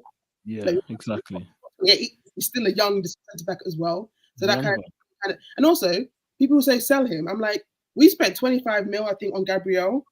Who said sell him? Arsenal fans who love to be extra. My point is, we spent 25-ish, I think, mil on Gabriel, right? For the level of quality that we have in his height and ability. Tell me a centre back we're going to get value for decent money that we can now sell Gabriel and put another one in who can also be meshed in. We've got Arsenal's actual defence is actually the one thing I can never be upset about. You want to now sell one out because you're too afraid to kind of let him learn out of the issues that he kind of has, to bring in someone new who will now also have to learn, who will now cost you maybe 60+ mil when you had someone here who cost you less than 30. It makes no sense to me. Absolutely. No, absolutely. Yeah, you said some very good points there. I think Oscar, we're top of the league, Oscar. Yeah, we're top of the friggin' league. Yeah, I like it. Value, and good value for money for it. I like it. Arsenal are top, champions elect. Big up Murad. He says people believe City are infallible, and it's a foregone conclusion. Look out how out of it they can be against mediocre teams. They can lose these big games just as much as we can. Sorry. Newsflash, City are infallible. What, brother? One game. We're talking like Haaland's not Haaland, and KDB's not KDB. I'm so sorry. But he said against mediocre teams, they've dropped points against Newcastle this season. They've dropped points against Aston Villa this season. Now they've lost against Liverpool. 90+ points. Is Murad the Arsenal fan? Of course. Man. Champions elect. Big man, relax, bro. Listen, wait till January and then bring all this talk. That's what I'm saying. Enjoy the ride. But what's Murad said wrong though? Relax. They're going too far. Relax, man. He's anything wrong. He said. The thing is, Peter, you can more than conceivably get a funny result at Southampton and then lose the game after that, and then it's like. Yeah, you know what? I must say, and then everyone starts saying, you know what? I'm not gonna lie. Right. But the thing is, Lola's and Peter, they're putting it on the ground because they know realistically that Arsenal is still Arsenal. And the truth is, Oscar, now, do you know what? I wouldn't even go I wouldn't even say I'm all the way Lola on the spectrum, for example. For me, I just feel look, if we've won 12 and 13, there is something different about this Arsenal side. And that's why my caveat was Arsenal have to stay fit. We included them Bodo Glimt games in that stat. Yeah, of course we are. You remove remove them, say it's 9 and 10. No. Okay, fine. 9 and 10. 9 and 10 in the league. It's still bloody impressive. That's 27 points. Okay. Wait. Murad said the panel are acting as if I've said we are winning the league. Exactly, and that's what I'm saying. Champions elect. Oscar, yeah, What's champions that elect. What do you mean? What It's is like- champions it's like- elect? It means like you're 20 points clear, and it's only a matter of time. It's the fact that guys, if the Premier League stops today, who's the champion? There's no champion. That's ridiculous. No, there is a champion. They do give it. They do give it. They give it out. What do you mean? I saw Celtic win the Scottish League. I saw PSG win the French League. They at least played everyone once. I mean, look, champions elect. I don't think means that they're the champions. It You just can't call means yourself that champion they are. until you come to Stamford Bridge. You can't call yourself champion. Sorry. They put up things comment. I'm tired of all these. We have to Put come up to this things- ground to do this. Put up things comment. Why has David always got his guard up? Bro, we're nearly a third into the season and you're top 9 wins in 10. Did- Stop being a Boss pan- like Endo, did you see what happened last season, man? No, deep Do you it. remember last season? Top four should have been ours. Like it should have been ours. Everyone here not say Arsenal again top 4. What happened? But here's the stinger. I don't think Arsenal are getting top 4 this season. That's the craziest part. No, Oscar, I'm sorry, at this point, dare I say that's sackable, you know? No, that is No, listen. From this point, it's sackable. No, how many points are we clear of Liverpool? We Wait, played wait. 10 games. Hey, how many points are we clear of Liverpool? Mhm. We're now. I think we're 14 points. 14 points ahead of Liverpool It's still Listen. 14. because we both won. Lord have mercy. no, but deep it. No, Oscar, because you were giving me all them stats here. That's Me a lot. my regular self about saying I'll double check. you were giving me stats about this many points. So you're telling me if the way you're talking about how if we don't get top 4 in this form, in this many points and got at a minute, it's not a sackable offense. You're even when you're lying. It's not sackable. Well, it's very Hey, sackable. Oscar, Liverpool are 14 points behind us. They're 14 points behind Arteta us. in boo these 10 Arteta up games himself. has proven to every single one of you that he deserves to be the manager of Arsenal. And the fact that you're holding back his smile, you're a liar. Huh? You're a liar. I can see it in your How? face. Me? Yes, you. Why? I can see it. There's no way you cannot say that if you're where you are now, the points when we're playing now, if we don't get top 4, it's not sackable offense. Oh, guys, what have I said on this podcast? Every No. single week on this podcast, I have tried to bring people off the ledge, and I keep reminding you of the same season. Yeah, Tottenham were top of the league in December. They didn't make top 4. Stop thinking that things are certain right now. Nothing is certain. But Oscar, Nothing you know, you see in front of you is to be believed. But Right? even you, did you check the context? What was the gap between first and like even 5th when Tottenham was top of the league? What was it? I don't know. it's like 1 point. It wasn't 1 point. It wasn't 1 point. It wasn't 1 point. It was a bit. I don't think was it 11 plus points? What is this? Definitely What's not. the gap now? Definitely not. You're not 11 points clear of 4th. That's why I'm asking in terms of context. If the context was like Spurs was top of the league but it was close, like 2, 3, 4 points, then fair enough. If the gap was fairly and was what it is now, then that's a different conversation. That's my point. What's the gap now? What's the gap now? Man United Between are what? 11. Between what? Man United are 11 points behind Arsenal and they're 5th, and they've got a game in hand. Oh, now we care about game in hands. Before it was like, matter unless you play it. Okay, you finished your food. Let me eat mine. Like, what you want? Oscar, we've won 9 games in 10 Premier League matches. That's great. Are you sure though? Because you don't sound like it is. We beat Spurs. We beat Liverpool. I've been the one telling you it's great. It's Wait, great. man. You're top of the league. Yeah, What's up but to say? Oscar, we're 14 points ahead of Liverpool. I'm looking at Liverpool as this benchmark. Guess what? We're Guess what? 14 points ahead of them. Liverpool will be in the top 4. Will you? But no, So Liverpool will make the 14-point deficit to Arsenal. Yes. Of course, Liverpool will. but again, I haven't said that. I think Liverpool are still getting. I said it the entire time. Liverpool are getting top 4. My whole point was though, if Arsenal don't get top 4 on how things are going and the gap and comparison to like because who out of the top 4 right now is what? Who's really going to get top 4? It's like what? Liverpool are going to get in it. Liverpool, City, Chelsea, and Tottenham. I said at the beginning of the season that would be the top 4 at the end. So you got City and Liverpool. I think. But you didn't see this happening, Oscar. You didn't see Arsenal win 9 in 10. Top 4. So the other 2 places are Chelsea, Arsenal, Spurs, and United. If you're telling me that Arsenal don't get top 4 above, don't give me about all Chelsea because they've been crap as well. And so is Spurs, and Spurs actually at Spurs. United have been dead as well. If you're telling me Arsenal drop out of top 4 because of those 2 teams, you're taking a piss. there's many bumps and twists in the road. So Oscar, And for the reasons you've mentioned these reasons, Lola. I just don't believe you have the fortitude to go. I didn't say Arsenal can't not get top 4. I said it's sackable offense. They don't. There's a difference. I didn't say from this point. Wait. Stop saying this guys, point. Like we played 30 games. Let me get this. No, I have to say this point, bro. Hey, AD, let me ask the question. Oscar, I need to hear this correctly. I want to hear this clearly. Does the manager deserve to keep his job if he doesn't make the Champions League this year?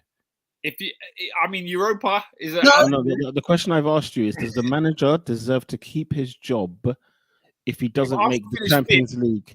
If Arsenal finish 5th... Oscar, I'll ask it one more time. If you finish 6th and 7th, then the answer might be no. Question. If we don't get Champions League, is it sackable offense?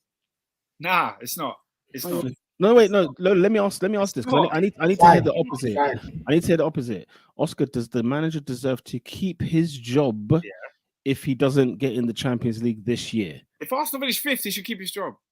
If Arsenal do not get in the Champions League this year, does the manager deserve to keep his job? Yeah. He's just being a troll, bro. Guys, no, I'm not being a troll. Guys, look at your team. You guys think you're meant to be here. Big man. You guys think you're meant to be here. Big man. No, Oscar, move on. Let's move on, bruv. You're trolling, bruv. Because you're taking a piss, bruv. Peter has not been able to play the Champions League music for how many years? And you're taking a piss, bruv. I don't think Peter's ever played it. No, I played it. Don't do it to me. A few times in your life. My first 2 years was in the Champions League. You see why you guys are tapped, yeah? Because you guys are so like, oh yeah, we can challenge for the league, But then pause to that. You just said I don't think we'll win the race, but I think we'll challenge. You said that. Well, no, I didn't say that only. What did I say? You said, I don't think we're in the race, but I think we will challenge. You said that multiple times. I had extras to it. Don't. Oh, now extras now. Before I couldn't say extras, but now you can say extras. It's not now. I said it when we said it then. I said that's true. By the time it hits January and we're still in this. No, it wasn't even when I even said if we're at 20, we've gone past 20 games and we're still at top. Then I said we challenge. I even said it specifically for this, but don't lie to me. I know what I said. I'm very good at it. Oscar, if our players stay fit, we're in a title race. End of discussion. So if we finish 5th in a 2-horse title race, Oscar, I'm so sorry. Oscar, one more. Do you know why? What more could you have asked for? What more can you give if Arteta falls out of the top 4 this season? Hold on. What do you mean? What more can he ask for? He doesn't have backups in half of his position. He's playing a first 11, guys. What do you want from me? Oscar, can I be honest? Barring a catastrophic. He's turning water into wine right now. I'm sorry? He's doing what? He's turning water into wine right now. He's being extra. He's being extra right now. Even me, being pessimist, is not even doing that much. Wait there. Oscar, wait there. No, Oscar, did you say... Oscar, you see, and this is here's my problem with you and people like him. And people like him. Because we finished 8th twice. He forgot that. So because he saw the 8th twice, he now thinks this is water into wine. You're a disgrace. Disgrace. How old is your right winger? My right winger is 22. How old is your left winger? 21, above 21. Is it 21? 21? How long's your how old's your captain and centre attacking midfielder? But whose fault is that, man? I'm asking you a question. 24. If any one of those guys gets injured, you're screwed. Yeah, Oscar, at the beginning of this damn season. No, David, you know what though? Oscar's he's a what's the word? I don't know what they call it. He's Vince McMahon because we are not saying if our players are injured and we finish outside the top 5, he fails, right? We're not even saying that. That's gonna happen. No. What we said was we're not going to predict that Odegaard's injured, that we predict Saka's injured and Martinelli's injured, right? We're not going to predict what we're going to predict is the way the season is going, right? The way the method, even if Arsenal can't sustain this level of wins in a row and whatever else, we understand all that, we get all that, but Liverpool are 14 points behind us. Liverpool are 14 points behind us. When are you gonna learn? And Liverpool, and here's the thing. And here's the thing. Liverpool will finish in the top 4. Liverpool will finish in the top 4. That does not mean Arsenal will necessarily finish behind them. They're 14 points clear. Can I ask you? Look, the second lockdown season, yeah, when Van Dijk had his sabbatical and they had six losses and six. Do you know how far Liverpool were from the top 4? But that's the thing, Oscar. You've just named a colossal. You just named a colossal puzzle in the chess piece. The king himself was down. So yes, that's possible. You know what I'm saying? What I said to you here, we're talking the king about is alive now. Yeah, and he'll get top 4. We didn't say he wouldn't. Well, yeah, and he's going to get top 4. Okay. There's other teams that will also get top 4. That's what I'm saying. No, look at it. Because he's that's why he's getting it. Oscar still thinks Conte and Tottenham are going to be in the top 4. This lunatic. They will. Anyway, newsflash, they will.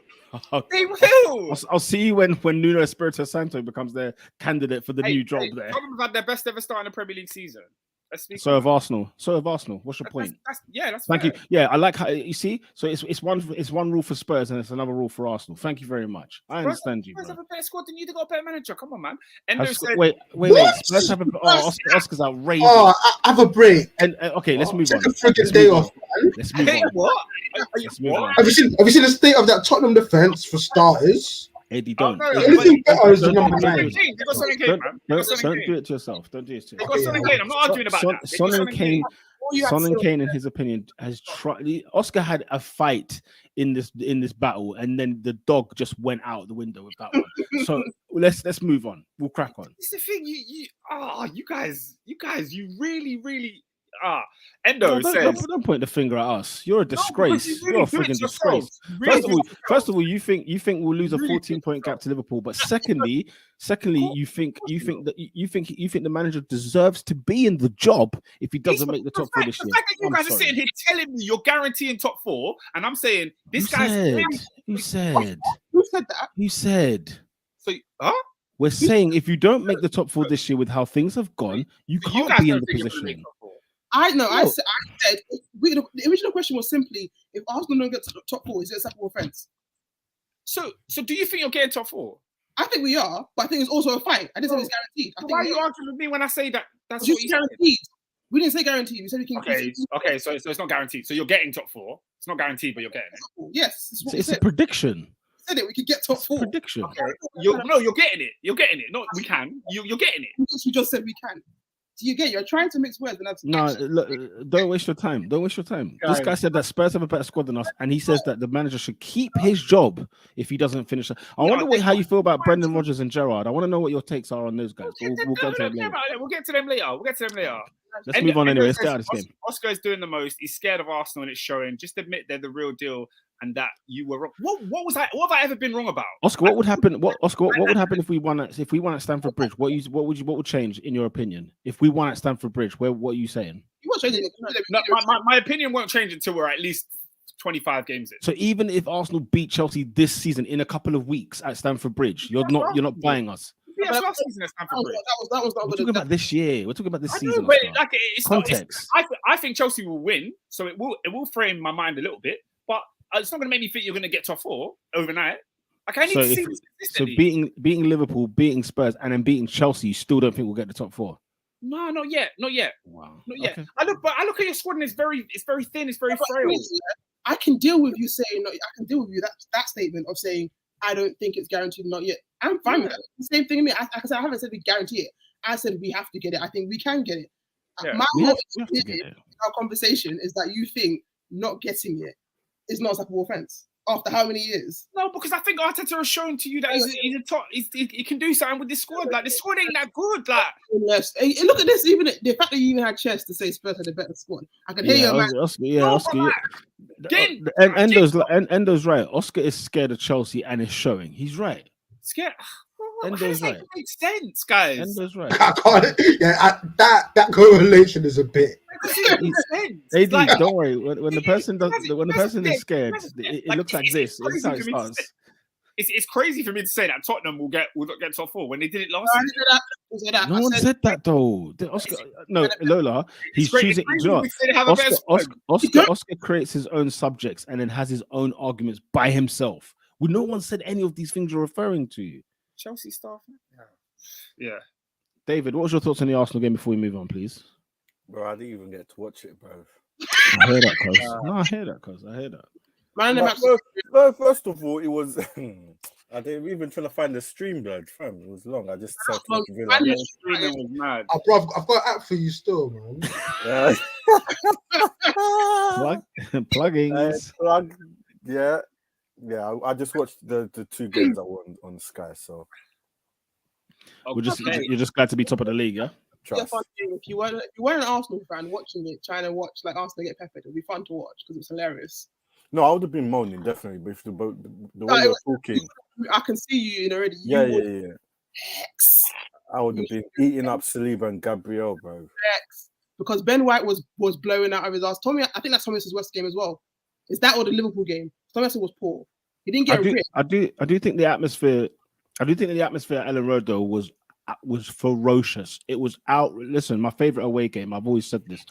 It is a ferocious ground to go to, and them man there. Yeah, and it's quite close up, isn't it? You're quite I think it played a part. Just to kind of wrap ladies and gentlemen, Saliba horrible, Ben White horrible, number 5 horrible. And is there any Lola, are you having any sympathy for the fact that we played away in Norway, like north of Oslo, and then playing away at Anfield? Come on, man. We had 2 tough games. There's a difference between I can have sympathy there's a difference between like playing. We won both of them 1-0, by the way, clean sheet and 1. That's what I'm saying. What I'm saying is I'm happy with the wins, but I'm saying that I'll have sympathy if we kind of played meh and won. We were horrible the second half. Like I'm not even pretending we were horrible, and it was just like I can have sympathy if you were a bit tired and they were a bit lay, but they were bad. No, as I said, but like a good like I mentioned before, Saliba, Ben White, number 5, Tomiyasu was poor. Who else is there? Do you think we were lucky? No, I don't think because there's lucky in terms of like made saves after 7 saves. They didn't have to do that. They were just they didn't actually like aim anything on target for the most part. The penalty, Bamford should have scored in it, but he decided to go offside it. That's like, so it is what it is. I think on another day could Leeds have probably scored, probably, but we were very good in the first half. We were horrible the second half. We hung on. It's what it is. We won it. But I can still point out that certain man were atrocious, and this better be their worst game of the season. Because if it isn't, wow. Sure. There's more to come, mate. First takes a Sunday, boy. 16 shots on target for Leeds. 16 shots on goal, 4 on target for Leeds. That's what I'm saying. 16 and 4. That's on them. First takes a Sunday is not easy, mate. Pete, before we go to the next game, I think it's important to mention that we have a new Ballon d'Or champion. Benzema with the Ballon d'Or. Video is going to be sick. Yeah, the drip video. Oh my days! What? Yeah, he's probably got a drone in the freaking arena. Oh, it's gonna be sick.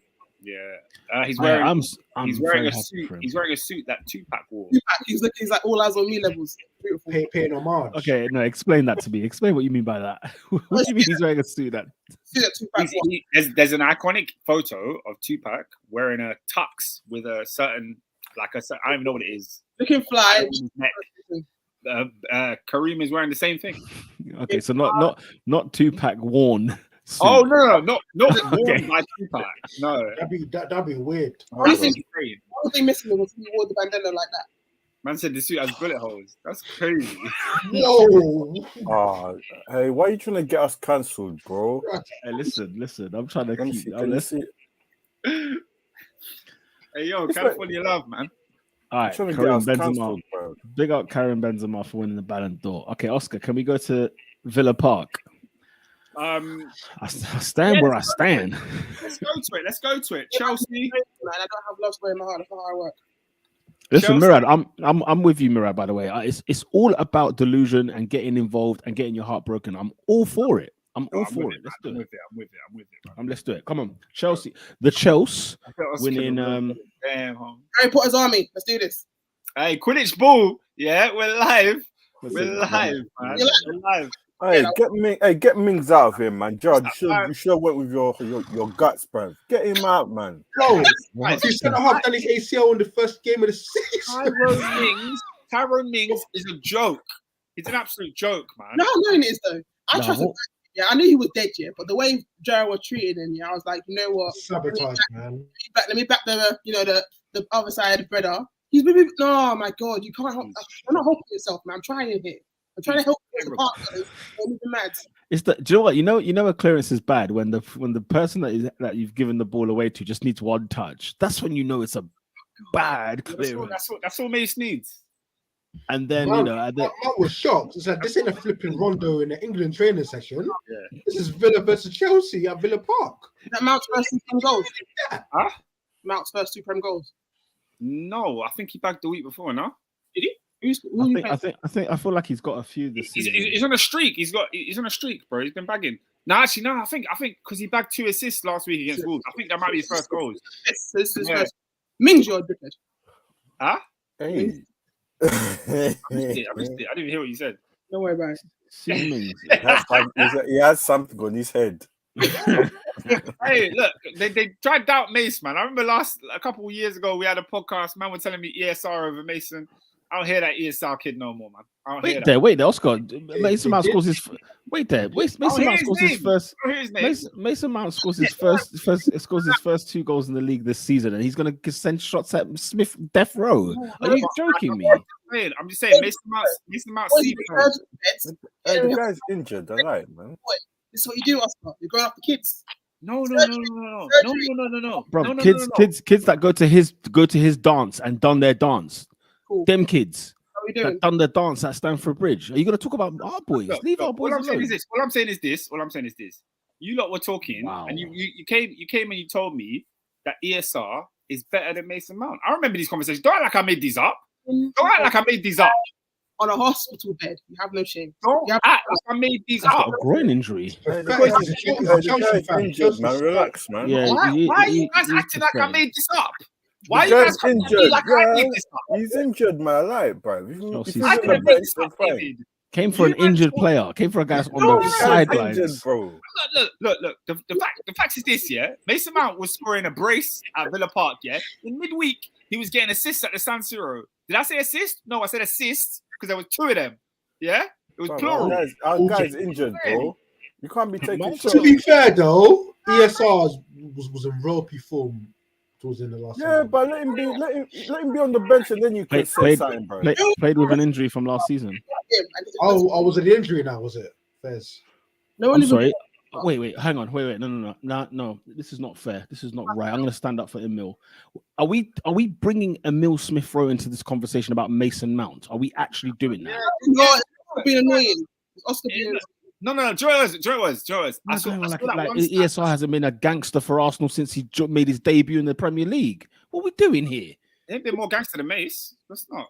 What's Mace done? What the hell's Mace done? What has Mace done? A minute ago, I was backing Mason Mount, and yet you was there. Every Chelsea fan on the block was sending for him. That's true, though. What are we doing? Chelsea fans say Gallagher was better than Mount, so don't even pretend this like it's been Gallagher. All happy with Mace. Gallagher's cold too. Your shamelessness. Gallagher's cold too, innit? You don't believe that yourself. Yeah, man. Mason Mount scored a brace against Villa Park at Villa Park. His second goal, the free kick. Woo. It was beautiful, but your man. Martinez is a clown. He's a clown, bro. Disgraceful.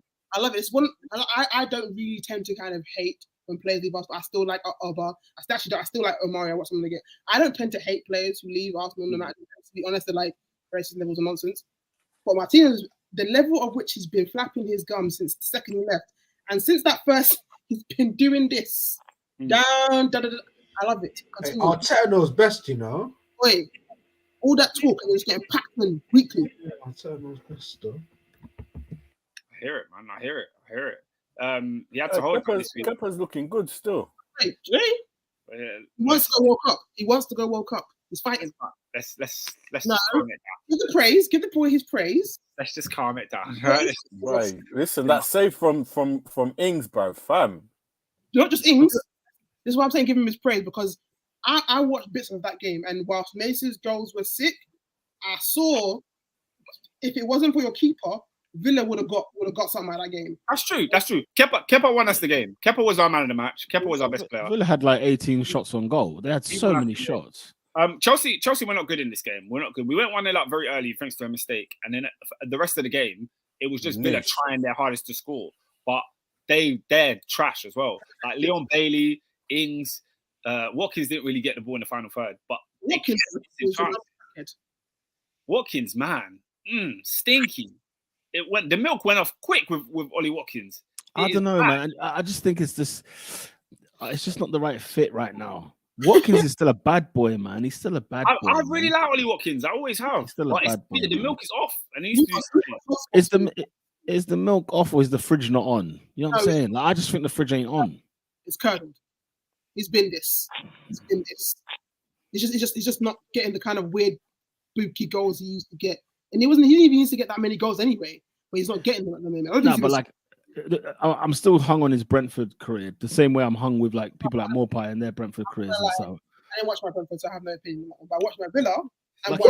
Brentford had a run, you know, of strikers. Brentford or strikers, bruv. Morpie, Ivan Toney, Watkins, even Ben Rama. Like they've gone through some serious players, blood. They brought them through. But Watkins is also a bit of the Welbeck mold, where he will get past man, he will press, he will run, he will bully you with his physicality, and then foolishness in front of goals. Yeah, he missed a few. Bro, Liverpool would have won the league last year if Watkins could finish. You know, crazy, brother. Or if Martinez had a set of balls. True. So Oscar, is Mendy still injured? No, Mendy's officially fully fit, and Kepa is Chelsea's #1 goalkeeper for the time. What did I love that prediction when I said that. I love my prediction when I said that when Potter came into the camp, that Kepa will be your #1 goalkeeper. I had no doubt about it whatsoever. When did you make that prediction? Literally, when your boy was appointed manager of the job, before a ball was kicked. You have to show me the files for that one. It's on wax. YouTube doesn't delete our videos. I remember Robin was early on that. Can you see Robin? Yeah, he's early on the watch on players that don't play for Man United. Yeah, when it's Man United, it'll take 5 years. When it's Chelsea or Arsenal, anyone, the watch is quick. Mendy, it was not obvious, but it's one of those things because you know how Potter likes. Like a lot of the modern managers, you have to be able to ball. Mendy can't ball. No, but here's the thing. Mendy was very unfortunate because he got injured when Potter came in. No, I hear you, but I'm saying I think he's still taking him out because again, he wouldn't have. Not to the same level. I'm going to use a comparison, but I'm not saying at the same level of like decline. But it's like with Leno, where with Ramsdale and Leno, one of them can actually distribute. They can be on the ball. They're comfortable on it, and where you sacrifice the shot stopping, you want to be able to build with your keeper. Mendy has never been good on the ball. He hasn't. Yeah, but like this idea that Kepa's good on the ball is a myth. Like, he's better. He's better. Is he better? He is. Oscar Mendy has had some shockers with his feet. Why are we acting like Kepa hasn't had shockers? Oscar, come on, man. All right. Know who the better on the ball player is. Mendy's scared to even get a pass. Again, I'm Oscar. Adrian, do you remember when you came to Stamford Bridge and Kepa passed the ball to Sadio Mane? Yeah, obviously, stupidity happens. Stupidity happens to all of our keepers who are good with the ball. But what I'm saying is, if your manager is the guy who wants to be building from the keeper, you're going to pick the one who's better at it or you're more comfortable. His distribution is not good. It's better than Mendy's. Good. But it's not good. No, right? But Mendy's is awful. No, that's cap. This is racism at the highest order. The highest order. For me. The one who's backing everything was moving mad. No. Just the general notion that Mendy's distribution is terrible and Kepa's is elite. Oscar puts words in people's mouths, man. I don't even hear. Whose mouth did I put that in? I'm saying you just said the E word. Who said the E word is what I want to know. No, as in Chelsea fans say this. Like I'm not saying you guys have said it here. I'm saying that's the general perception of them. Like people think that Kepa's got this elite distribution. Bro, I was at what game was it? It was one Champions League game. I think it was AC Milan. I watched Kepa kick the ball out of play 3 times. No one says anything. If Mendy kicks the ball out of play once, it's clipped all over Twitter. This racismo, I'm telling you. No, it's just that Kepa's keeping clean sheets. That's what the truth of the matter is, and Chelsea are winning games. But that's a fact. And clean sheets will always be the be all and end all. Baraka says, Oscar, Mendy looks awkward on the ball. Kepa is way better on the ball compared to our brother. Think about what he's saying here. Mendy looks awkward. He But- does and though. He does he look is- all good. He looks like He is. but he just Oscar, do you know what? The Leeds Everyone Leeds looks pleasing performance on was the the eyes. was the All Leeds that's performance his was the Leeds performance was what put the nail in that coffin. And I remember when Potter was appointed, and you in fact this is what you said, because I said I guarantee you Kepa goes back in that goal, and you said, oh yeah, you sound clever because Mendy's injured. I had no idea he was injured, but that's what you said to me. Oh, okay. And then I said, when he comes back from injury, let's see if he gets back in this Chelsea side. So that's why I asked in the beginning, is he still injured? And you're saying, no, I still see Kepa in goal and making outstanding saves at Villa Park. SW6 says, yeah, I got to agree here. There's not a big difference. I think it's genuinely like, Caesar says, I thought Afcolis are good with their feet. It's genuinely like a thing. Like people think Mendy's distribution is terrible and Kepa's is bad. I mean, I've always thought Mendy's on the ball ability hasn't been great. I've just rated the fact that he's a good keeper. I've rated him from and you've been all witness to this. So I do rate Mendy, but I've never rated his ability on the ball or his distribution. I've never rated it.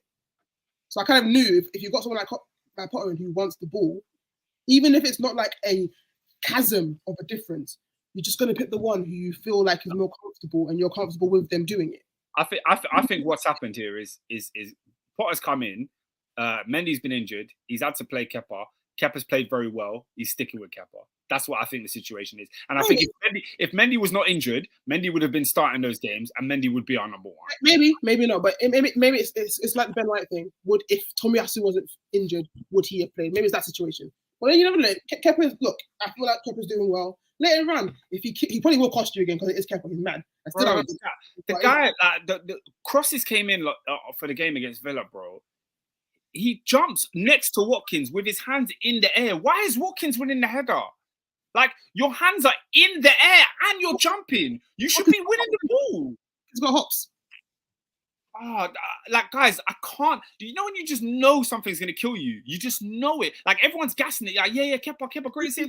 It was amazing. Like, I can't fault him on the saves. But I know we're going to concede goals because Kepa doesn't claim the ball. I know it. A man are going to tell me his distribution is elite. I don't care. Claim the ball in the air, man. It's frustrating, man. So I said, Oscar, I'm not saying he's good on the ball, but I'm talking about how it looks. Yeah, racismo. He's better than Mendy on the ball, in my opinion, because he just knows when to get rid. Go back to Sadio Mane when he passed the ball to his feet. Knows when to get rid. Look, when it comes to it, deep down, I'm complaining, but Mendy wrote his own grave. Mendy was the one making mistakes. It's Mendy's fault. Mendy did it to himself. It's like Assad says, I hated Mendy in the last few months. He literally gave me anxiety. I can't stand him. Thank you for the 2021 season, but it's time to go. Oh wow! Once he's gone, I was going to say people have forgotten the Kepa chaos. Look, I have been watching football for a long time. I've been a Chelsea fan since Ed De Hoy was our goalkeeper. I've never seen a worse number one than Kepa. Never. I'm still screaming Lenglet from far. I'm just saying I can see why he's number one. Every time I saw John McGinn with the ball, I said he's just going to Lenglet top bins. He's just going to smash it top bins. I've never seen a worse goalkeeper than Kepa. What Mendy has to do to override the Kepa trauma that I've received, is cataclysmic. He has to be so bad. He has to be so bad to override Kepa trauma. I'm sorry. I've been scarred by Kepa. I'm not going back. PTSD is strong with you. Oh, guys, 1920, he killed Frank Lampard. He killed him. Oh, this guy. Look, Assad says the same thing. Do you remember 1920? I will never forget it. Every week. This guy was shocking.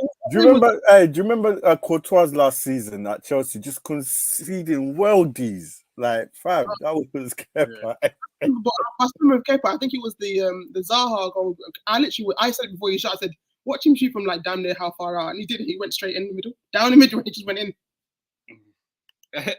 See, says Pete, they called you a madman. Look, Mendy has a Champions League to his name. I'm sorry, he was the best goalkeeper in Europe. Peter can't be right. You can't go back now. Ernest said that he thought African goalkeepers were good for their feet. What are you talking about? He's got Onana. He's just thinking of Onana. That's the only one I can think of that's good for his feet. Kepa is still shouting at Sarri. I swear. I hope. No, Oscar. I think what's agreed is Chelsea need to buy a new goalkeeper.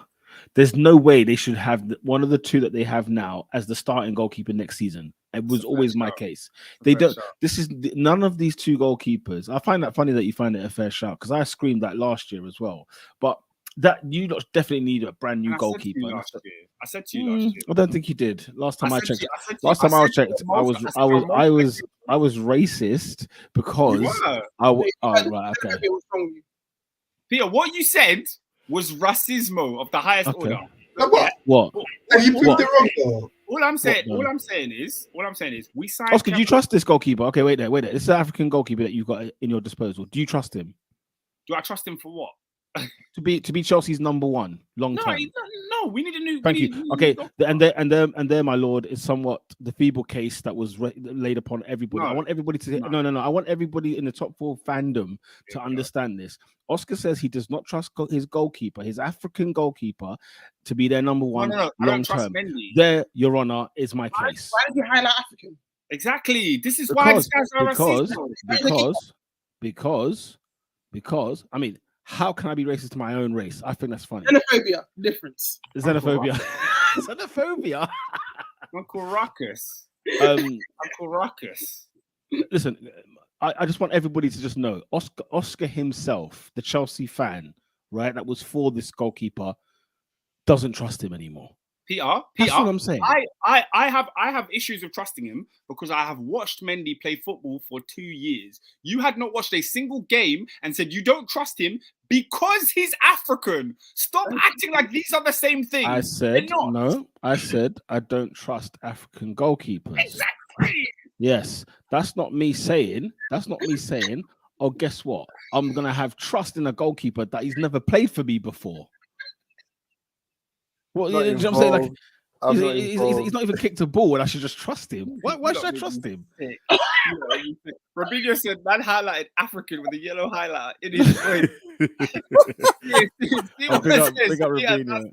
No, the truth is, we were saying goalkeeper. Yeah. No. I was saying it to you because of a man. I'm saying it to you for effect. I was saying it to you for effect. The thing is that I was saying to you, I don't trust. I've not trusted one. Let's put it that way. I've not trusted one. And guess what? You don't even trust the current, probably best the one there is at this moment in time. That was all my point is. That's just all my case was. My case was simply, guess what? From that region of the world, they've not given me anything to talk about. And they've not given me anything to trust about regarding between the sticks. Don't worry. We're going to watch the AFCON again. It's going to come around again soon. And we're going to be looking at the standard and the level of goalkeeping. That's what I'm saying. Does it mean that there can't be one? Of course there can be. He's probably the only one to win the Champions League, right? He's probably the only African goalie to win the Champions League. Probably. I don't know. I'm guessing. Or maybe someone, I'm just guessing. But, he's broken. He's definitely broken strongholds for sure. Man called me Quarteng. He said, I can't believe we're back here. No, all I'm saying, guys, we're only back here. We're only back here because, guys, your Chelsea fan, Oscar, says he doesn't trust his goalkeeper to be number one long term. That was all my case was. He doesn't trust him. And I said I didn't trust him in the beginning.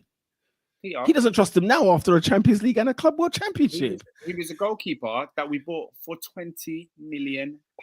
What was he doing 3 years before you signed him? Money well spent, by the way. What was he doing 3 years before you signed him? I've had enough of this conversation, right? It's clear that we're not going to get anywhere. Peter was right. You know what? Fair enough. That's what you think. I vehemently disagree. You said you don't trust him. Oscar, you want a new goalkeeper next summer, don't you? You want a new goalkeeper. We signed a keeper for £20 million. Do you want a new goalkeeper next season? It's far down the list of priorities. Do you want him? Do you want a new one? Down the list of priorities. Do you want a shiny new toy next year? Yes. Don't yes we or all? no? Don't we all? If I have can you go back? Can you go back to Endo's comment? Put it there because it's hilarious. I tell you, the one player they have that's decent doesn't even play for you. You'll cry. I can't lie. You Africans are not good at the ball at your feet. You make us Jamaicans look Brazilian. Hold on. Theo, this is your rhetoric. Go on. No, but why is that? What's my rhetoric? Was that positive stereotype about Brazilians okay? Because when he says Brazilian, what does he mean there? He's like Brazilians are normally skillful. People from that region of the world normally have a bit of skill, a bit of flair about them. That's what he's trying to say, right? So why is it okay? Why is it okay to do a positive? Okay. AD, it's okay. It's okay. There's bad Brazilians. There's Brazilians that can't dribble. There's, you know what I mean? There are. I'll say it again. Jamaica lost to, I think it was Japan's under-21s. Where about your country. Yeah, man. C1 says it best. Peter, what you said was disgraceful. Don't try and drag Oscar down with you. You tell me the one that you trust. Listen, just give me a names. If you trust names, then fair enough. Then I can say, do you know what? We should trust. Mendy should have won the Yeshin. Yeah, he should have won it, man. They robbed him of the Yeshin. That was a disgrace. That's a travesty. That was a high. Who won it? Who won it? Donnarumma won it that year when Mendy was clearly better than Donnarumma. No, but Euro's hype though. Yeah, but so he was like Donnarumma, by the way, is also dead in his feet, which makes me laugh. He's just massive. Yeah, he's huge, man. Okay.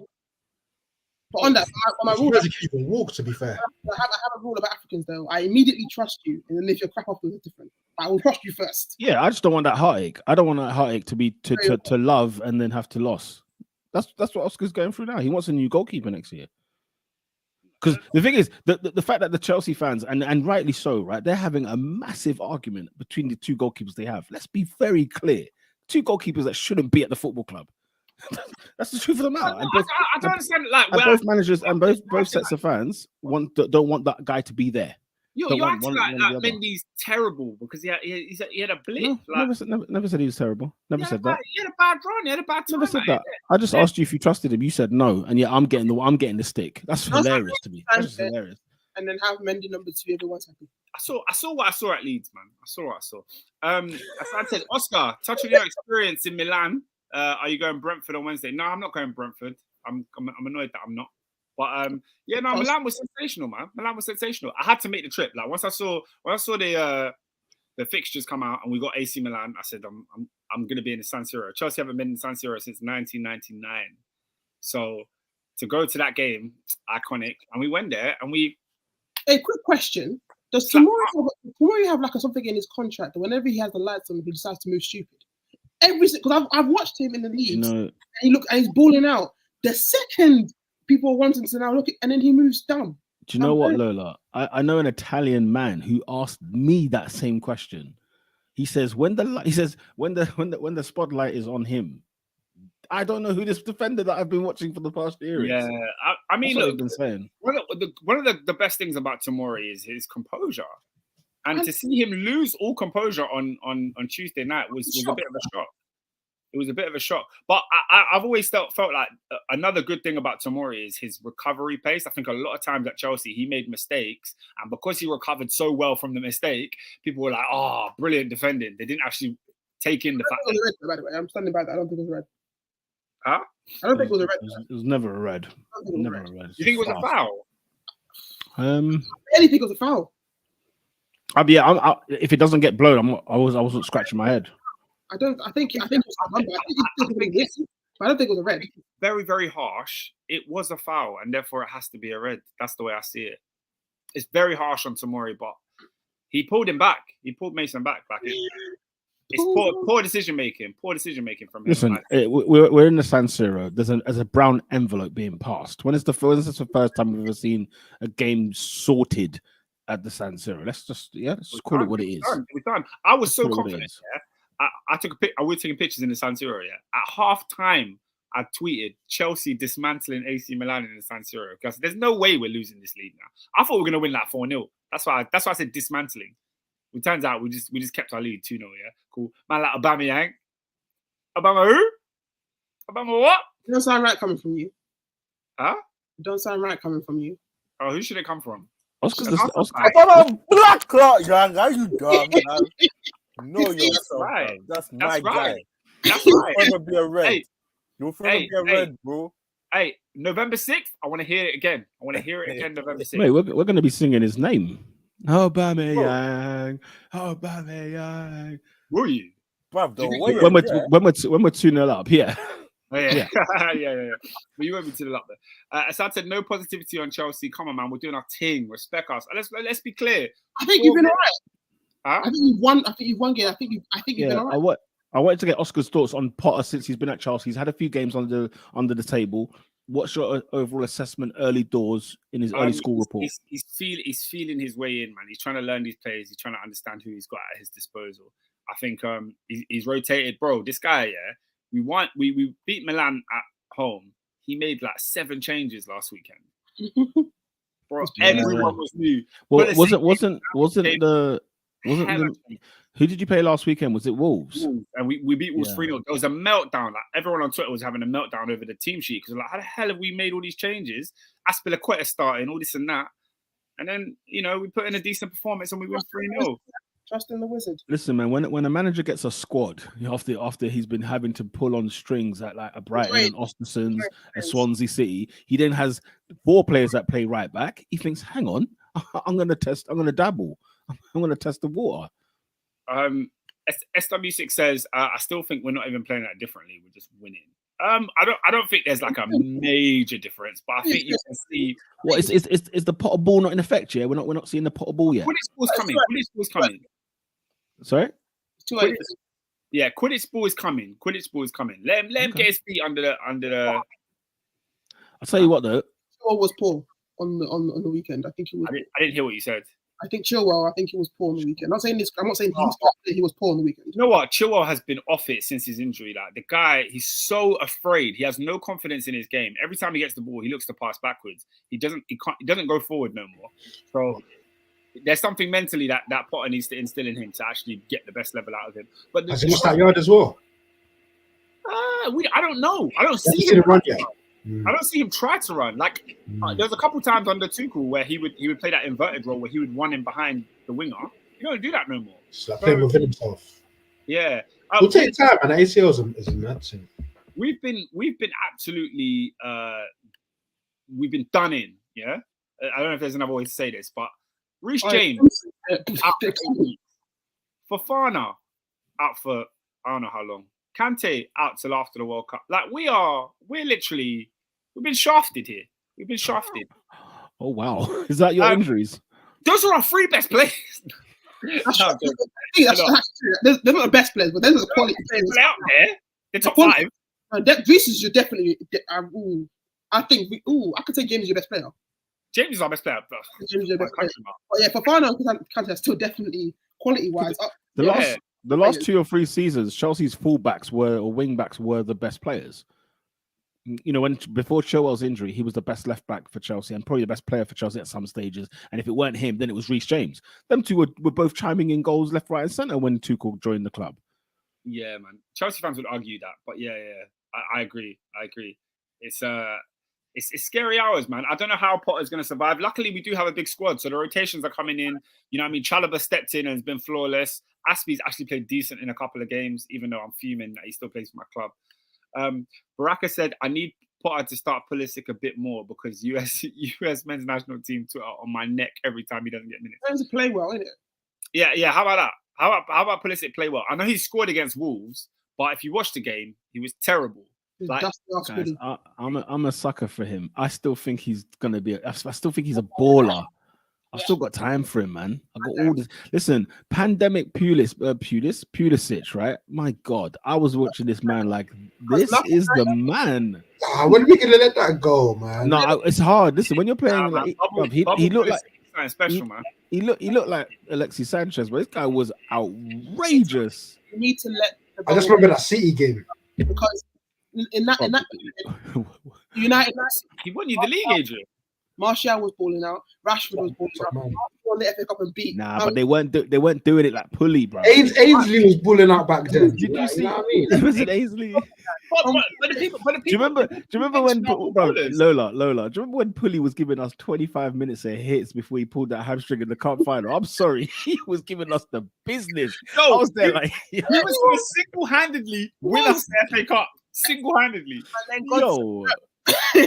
And yeah, God said, this is not your time. Listen, he was giving us the hits, blood, because I was like, nah, this guy's bad.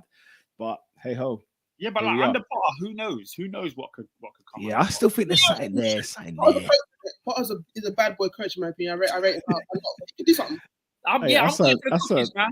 I'm waiting for the cookies. I think after the World Cup is when we'll really see. That's when we'll see the coaches who know how to coach. They will earn their money after World Cup. Yeah, man. Why? Okay, can I ask why? Why is this a thing?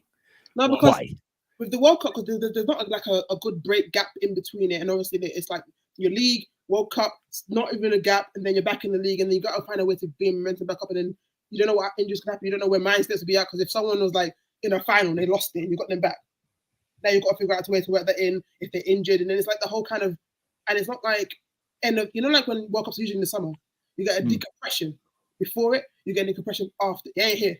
Yeah. You ain't here no more. You've got to run them straight back into the firing range. And there's a whole figuring out how to. I feel like, especially like the first few weeks after World Cup, it's going to be a bit of a mad show.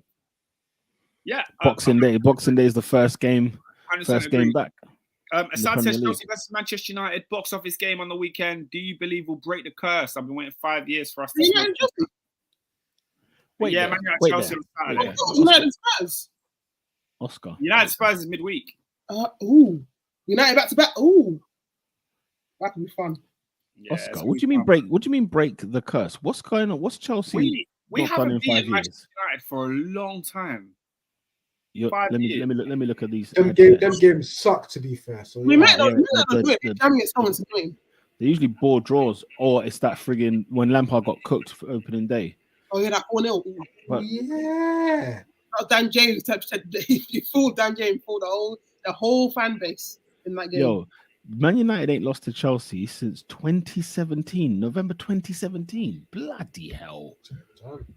What's going on? Fair enough. PR, you know who I am. When the fixture list comes out every year, do you know what fixture I look for? I look for Old Trafford. It's the same one I look for. I look for Old Trafford. I want to know where it is. I want to know, are we winning? We never win. Wow, I'm surprised by that. I always thought it was just us. Didn't realize you lot were the same. I'm gonna be there. Do you know what happened last time? Sorry, just before we move on. What happened last time? Yeah, I went to Chelsea versus Man United last year, and you lot were texting me in the group chat. You lot were like, Ronaldo's not starting. Oscar's not even gonna get to see Ronaldo. Yeah. Ronaldo comes to warm up, yeah, in front of me. I'm in the East Stand. Ronaldo's warming up down there, yeah. I get my phone out, yeah. I start taking pictures of Ronaldo just to send it into the group chat, yeah. Just taking pictures of Ronaldo. Like, I finally saw him. I finally saw one of the greatest players of all time. 2-2s now. I took like 5 pictures. I look up. I see Jadon Sancho has the free land right through all of Stamford Bridge. I said, how did he get the ball? I remember this.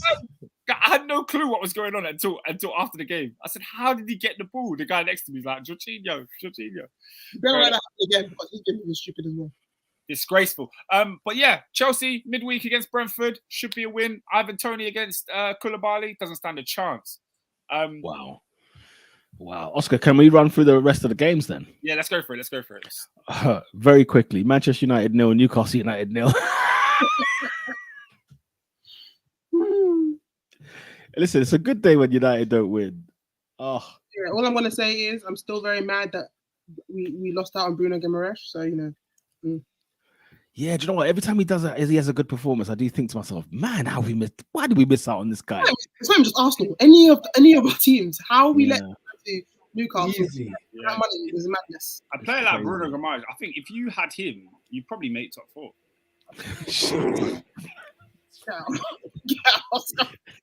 Oscar's an idiot. Bro, last season we slapped United in both games. Poor finishing cost us. Facts. Boy. Okay, let's see. What's Robinho got to say? Let's see what he's saying. Peter, I am Burnley 3 disallowed goals mad. Shearer had to have passed a brown envelope. Shearer had to have passed a brown envelope to the ref. Listen, I have not seen a 12th man in a team as a ref. Eric was ready to give a diving headbutt. KMT. Oh, what, this Ronaldo goal? Is that what he's referring to? I think he's saying that like they were denied. Like Sancho had a penalty that was denied. No, but you know what I love? Ronaldo had a penalty that was denied. You know what I love though? United fans did this whole thing because Arsenal fans talk about the refs and conspiracy. The amount of videos that United fans were showing me about the refs, the comments, the tweets. I said, oh, so it's fine when you do it, Well, come Arsenal. Whatever. But United are now doing the same thing. Okay. Snipers penalties as well, though. Same game. World's smallest violin. That same game, Newcastle had a penalty as well. I didn't see that in their little clip. A lie? When swiped Wilson. When Callum Wilson was through on goal. Exactly like that, Robin. Did you see what Shearer tweeted? I said, "This is why you have to dive. Get diving, lads." Someone are too honest for their own good, you know. Honestly, but yeah, what was your thoughts on the Ronaldo goal disallowed? Do you not think it should have stood? No, take your bias away. Listen, no. It definitely should have stood. No. Do you know what it is? However, should it? Referee's got his hand up, but the linesman should have told him, "Yo, fam, he's kicked it." Why should the linesman do that? Why has he got that? It's his job. You're the ref, bruv. Yeah, but the linesman tells the ref to the goalkeeper to take it. Yeah, but if the ref didn't start the game, then so sorry. Anyway, yeah. But also, you don't even need a whistle to restart. Nick Pope clearly hadn't taken the free kick. No, but what I'm saying is, my man's thinking, Ronaldo's thinking, he's kicked it because he had it. The ball was still. He kicked it to the goalkeeper. It was like he rolled it to the goalkeeper there. It was like a nudge. So I think it was Ronaldo trying to cheat, and he tried it to see if he could get away with it. It didn't happen.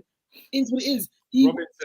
Robin said, "Listen, I've been on the ref's neck this season. The ref blew the whistle. His arm was still in the air. It didn't count." No, wait. Did the referee blow his whistle though? I don't know. I didn't hear it with the audio. I think he blew it, and then he blew it before Ronaldo even scored as well. As I said, man, them are out here bottling decisions, mate. Who was the ref? I can't remember, but all I saw was that man was. Let me get his name, bro. It's that crap one. He's trash, bro. That's all of them. But I think that narrows it down. That's about 8 of them. It could be. Yeah, I'm hearing he blew the. Craig Pawsey. That's it. Is it him? Yeah. That's the one. Pawsey. That's the one. Hearing a whistle was blowing, but his arm was in the air, so it wasn't actually going yet. And then before Ronaldo even scored, he blew it again, so they stopped. So technically, he didn't start the play. So I don't know why people complain. Yeah. If they weren't trying to force Ronaldo to get goals all the time, they probably would have scored. Mate, we need to get better refs, man. Honestly. Robin says the Ronaldo goal should have stood. The other player passed it to him. Oscar, there was video evidence of the referee blowing the whistle. Go away. Proud. That's doctored footage, mate. I don't believe it. Look, here's what I will say. Ronaldo definitely should have had a penalty, and Sancho definitely should have had a penalty. That free kick just looks fishy to me. Yeah, maybe not. But then was the Callum Wilson penalty not earlier? Oh yeah, that should have been a penalty. If they already won you up, who says the other two penalties even happen? Listen, I just took great pleasure and delight that Newcastle United didn't lose. I'm enjoying United descending into what they were so far above from doing, which was turning into Arsenal fans complaining about the refs, doing video evidence on TikTok. So hold it. Assad says, "Are we going to act like these man took 93 minutes to break down Omnicron FC?" No, but like guys, I'm like, I thought you keep up doing a madness. Like I said, so today is when you want to be showing world class form in goal. I'm actually old. You were nowhere to be seen. You were a pagan. Remember what I said earlier about the Europa League. Remember what I said about these teams. Yeah, you cannot be entering Manchester United in such a competition where you're facing Omnicron. It's the club. It's beneath the club. Guys, I've been watching football since the 90s. There's no way I should be learning new teams in 2022. I should have learned them all. Yeah, Oscar, I agree. But both versus Omnivirus or whatever they're called, they just out one. Malaria. What they call malaria? About getting 1-0 in the game. We can talk about it new teams or not. But United look foolish away. They look better at home, and don't get me wrong, Keeper had a madness of the game. He was moving crazy. I have a bone to pick with that goalkeeper at all. He was playing for a move to flip in mainland Europe. Somebody was watching. I heard freaking Uzbekistan, because the level of nonsense he was doing, where he couldn't do this for Nigeria. I don't like you. I don't care. Oh, is he a Nigerian goalkeeper? Yeah, African goelkeepers, man, putting a good performance, man. You say that. Did you see how much he was bubbling Man United after the game? He's a young guy, man. I don't give a damn what he is. Okay, this guy was giving match. He gives match analysis. They said he's a De Gea stan, right? And somebody put on Twitter based on his age. When Man United bought De Gea, he was 12. He's a young guy, man. Let him have his moment. It's not gonna Wait, happen. hang on. How old do they say this goalkeeper is? Don't shut up, man. Peter, stop it. No, wait there. No, wait there. He's a racist. Wait there. You're telling me he was 12? Racist. I told you. I told you guys. How can you not accept me? How can you not accept me? How can I accept that? He was 12 when De Gea joined Manchester United. I've seen photos of him in the same year group in the under 17s with Osimhen and Awoniyi. All right, they were in the same group. They're in the same group, yeah. Fair enough, man. Okay, Fair how enough. old is the goalkeeper? That's what I want stats on the age. I don't even know his name. I can't even Google it. I won't lie to you. I don't know how old he is, but I know he was in their same group, so it's probably in around. What's his name? What's his name? Izozo. Is he a zero or something like that? Something like that. Wait, Oscar. what happened to the- He's 20.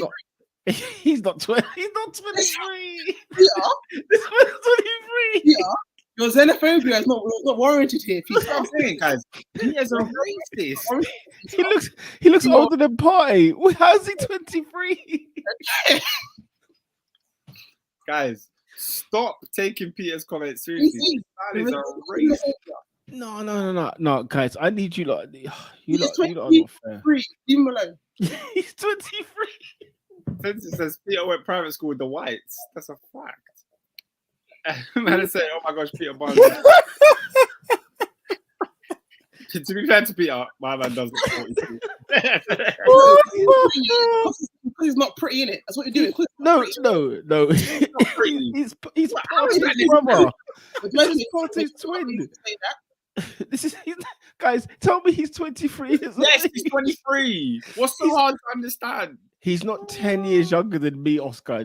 Do me a favor. He's not 10 years.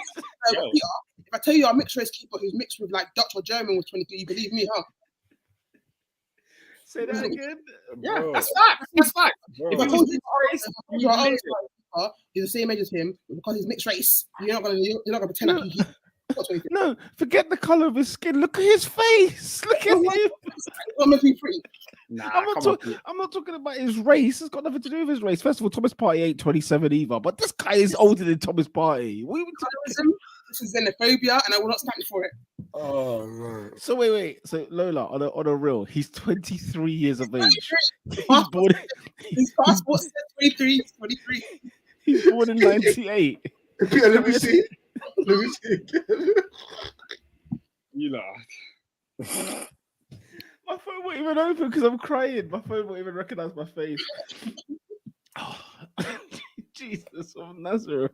What is this? He can't be 23. He By can't the be. way, where's Joseph? Where's Joseph Minalala? The guy that was in the Lazio Academy. Do you remember him? That 44-year-old that was playing under 18 football.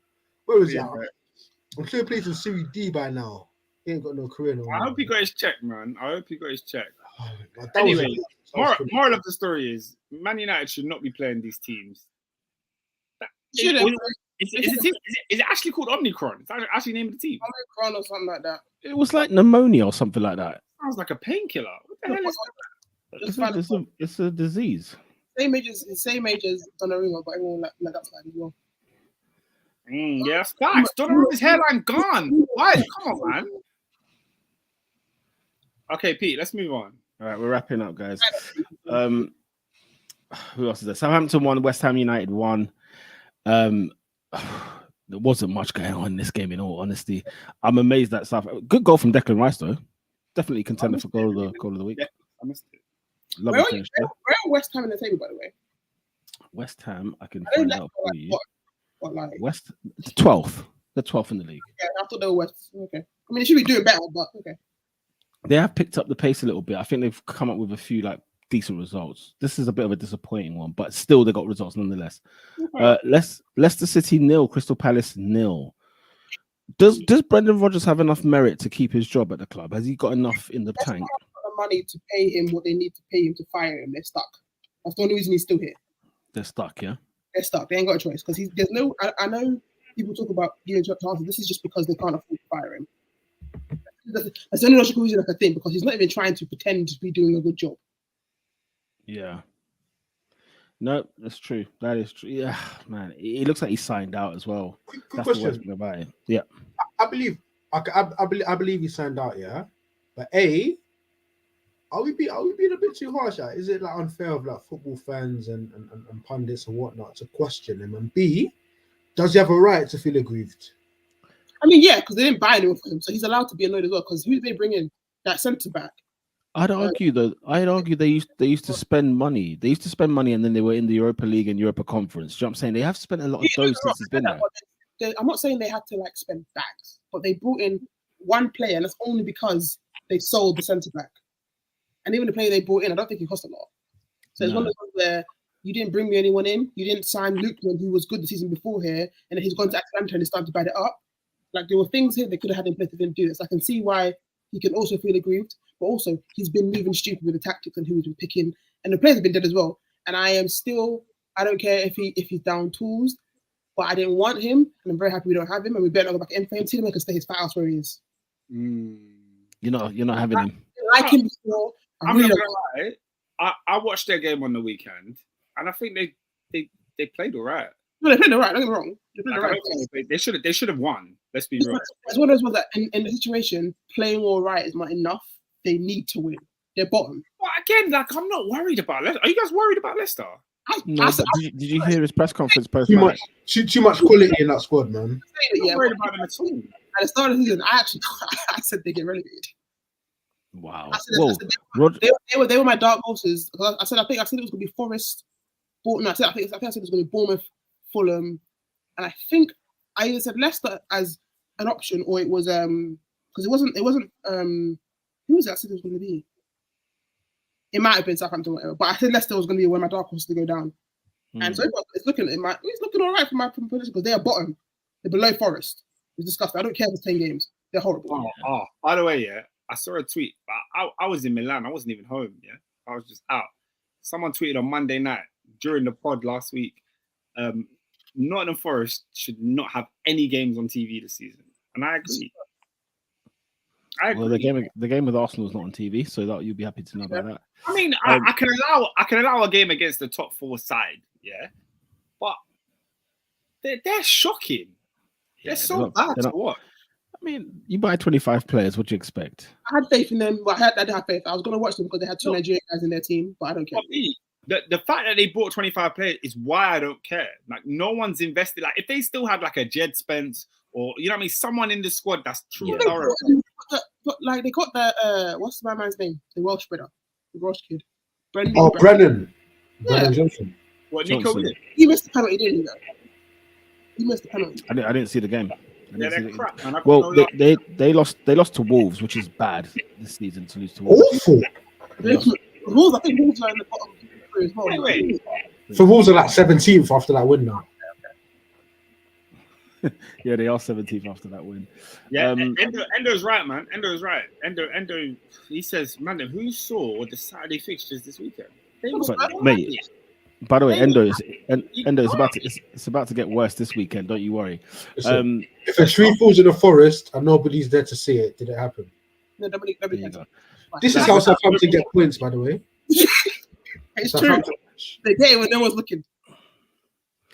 Let's wrap. Let's move on quickly. Fulham 2, Bournemouth 2, Spurs 2-0 against Everton, and Brentford 2-0 against Brighton. On Bournemouth, are they not still in the top 10? It makes me laugh every time I see it. They're top 10, you know. Bournemouth are 10th.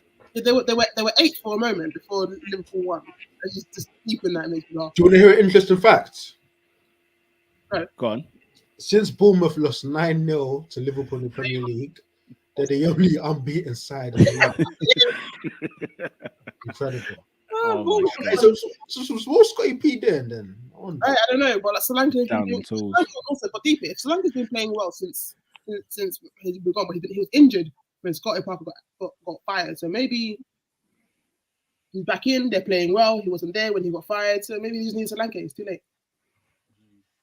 Man said I'd only be worried if Leicester are like this come March. March, you're waiting that far. Well, he says, look, he says, I agree. They've got time, man. Not sure if you want to play against them in a run in, like if you're fighting for top 4. He must be an arm. Yeah. Are you sure? No, you don't. You don't. You know, it's still quality in the side, isn't it? I'm not denying quality, but I'm also not. We can't deny the kind of. I think if they don't go down, they'll have an Everton end to the season. If they don't go down, they haven't, because I think I don't know how they're gonna get relegated, but I fully think they're in it. And do you know what I think as well? I think they're comfy. Three wins out of 6, and they're like 12. Yeah, like guys. One thing I keep stressing: nothing. The table doesn't mean anything right now. No, I hear it. I'm not only basing it on I'm looking, because I see Maddison is their far and away best player, and you can definitely get them out of games. Don't get me wrong. I'm also seeing the fact that I haven't, a lot of their players are, and how they're set up is just poor. And it is a case of it's wrong. A lot of it is Maddison doing Maddison things, not them playing well for Maddison. It's like Maddison's like saying, unlike Tielemans, Maddison's actually trying to not look like a fool. Like he's trying to, if I'm going to stay here, or if I'm going to go, I'm going to prove I'm still a baller. Whereas Tielemans is like bouncing about, thinking, "Oh, I'm done anyway." So he's doing the opposite effect. Yeah, no, fair dues there, man. I think they're too leery for my liking. All right, Oscar. Yes. Goal of the week, please. Mason Mount. Bukayo Saka. By the way, I did just watch Declan Rice score. That was a banger. It was a nice finish. I'm going Bukayo Saka. AD. Yeah, Saka, man. David. Big books. Wait, not Salah, Adrian. Oh, come on. Oh, you know what, though? Now that you mention it, it's a great goal. That turn was phenomenal. Did you see the turn? That reminds me. Listen, you know, Salah was on the move when the ball left KDB's foot. Yeah. And when you know what? It was phenomenal. Like Alisson knew it. It's not one of those like pocket passes. He knew exactly. He knew exactly what he was doing. Perfect weight, and he's done it again. You know. By the way, this season, is it this season? I think since the start of last season, Grealish and Alisson have got the same amount of assists. I knew you were going to say that. No, but Saka though. Starboy FC. Saka still. All right then, Bukayo Saka is the goal of the week. Player of the week, guys. I see Oscar doesn't want to do banners no more. I see how it is. Don't worry about that. Sorry. Player of the week. My bad. I won't lie to you. I can't remember most individual like. Mount's got the double this weekend. There's a shout for Mason, definitely. There's a shout for Ivan Toney. Oh yeah. Yeah, there was a shout for him. I'm gonna give it to I spent half the pod slandering Kepa because he won us our game. I'll be honest. Very good shot. AD, you're clearing the throat. Was Van Dijk or Gomez in particular? Were they playing badminton this freaking weekend? It's a great shout, AD. Great shout. Were they that good? I think they were like Gomez was really good. I'm not even going to say Very the week good. And it was very good. With the injuries to England, Gomez, he could get himself in that England squad. No, we can't. Benny White. I mean, I don't know. Ben was the right back, so no, he can fight his way in there. I've got a shout for you guys actually. Go on. This guy, he's a goalkeeper, so I'm gonna big up the goalkeepers union. His team have been awful this season. They've been diabolical. They were in the relegation zone, and in a massive Midlands derby, in a 1-0 victory, he saved the penalty, and it's turned out this guy's been playing with a freaking broken wrist all season. Yeah, I heard that. Listen, Jose Sarr from no, I'm giving it to Jose Sarr because the measure of that man, and that man's been so consistent over time. And when his team needed him most to step up to the fore, he saves a freaking penalty in a 1-0 victory. Yeah, Jose Sarr for me, man. His wrist, fair enough. Yeah, man. First win since the departure of Bruno Medium. He's Bruno microscopic now. He's gone. I forgot he got fired. Yeah, I won. Don't worry, he'll be back in the Champions League beating Chelsea in a knockout stage, and I'll be like, here he is. Okay, but Peter, why were you so against that sacking? Have you seen Wolves Do you know what it is? Yeah, it's going to take a different philosophy of manager to even run that club, because he tried to be attacking and it didn't work. They were just dreadful going forward, and it made them too open at the back, and they were going to get beat. So they're going to need to get a different profile of manager. Peter, do you know who's in the running? I know. There's two managers in the running where I just think they need to stay well away from. One of them being Lopetegui and the other one being Nuno Espirito Santo. Holy friggin'! What are they going back there for? No idea. Have you noticed Nuno? Have you noticed Nuno's never number one? Yeah. Do you remember at Spurs? They literally interviewed every manager and his agent. Bro, he wasn't even number one at Palace. Hey, someone told me that Poch is in Villa looking at Poch. I've heard that. Villa, man, they should be looking at anyone but that bum. Wolves were as well. I heard listen, looking at Villa need to look at my hero, load up the trigger, bang, one time. Go and get Pochettino. Go get a proper manager. And wow, ain't got time for no projects and no gimmicks. All right, play of the week quickly. Let's wrap up, guys. We need to wrap up. Kepa. I'm giving Kepa that as well. Kepa makes some outstanding saves. Yes. I agree. All right, Kepa's player of the week. Big up Gomez, though.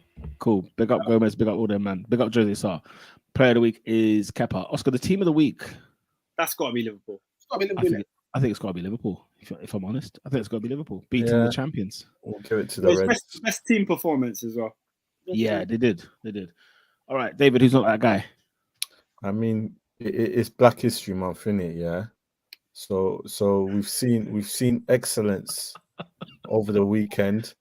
Exactly. We see the ladies. We see Alicia. What's her name? Alicia Baumgardner. Yeah, we see her. She took home the belts. We see Clarissa Shields come over, give Savannah Marshall the business. Oh, sorry, I just saw a comment. Sorry. Yeah, mad. So I just saw a comment. Sorry. Yeah, I can see it, but we're not even. I'm not touching that one. I'm not going anywhere near it, man. I don't have a football one, but in life, you know, this month we're meant to discuss our thing, but you have not even been in the job. You didn't even get to probation, fam, and you got sacked, blood.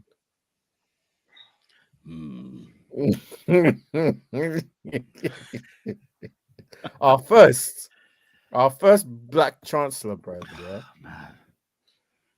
and you didn't even make it. Only how many days? 39 days, and 39? You just caused. Was it 39? And you just caused them a zing. Probation. He doesn't even have a freaking fob to the building. He hasn't even been given the fob yet. Do you know how new he is? He's got the visitor's staff pass still. Well, sign in at the register with the security guard. Like it's a freaking contractor. You know, born the 26th of May 1975. I'm not going to go through all these things, but Akwasi Ado Alfred Kwateng, you're not that guy, bruv. Sort it out, guys.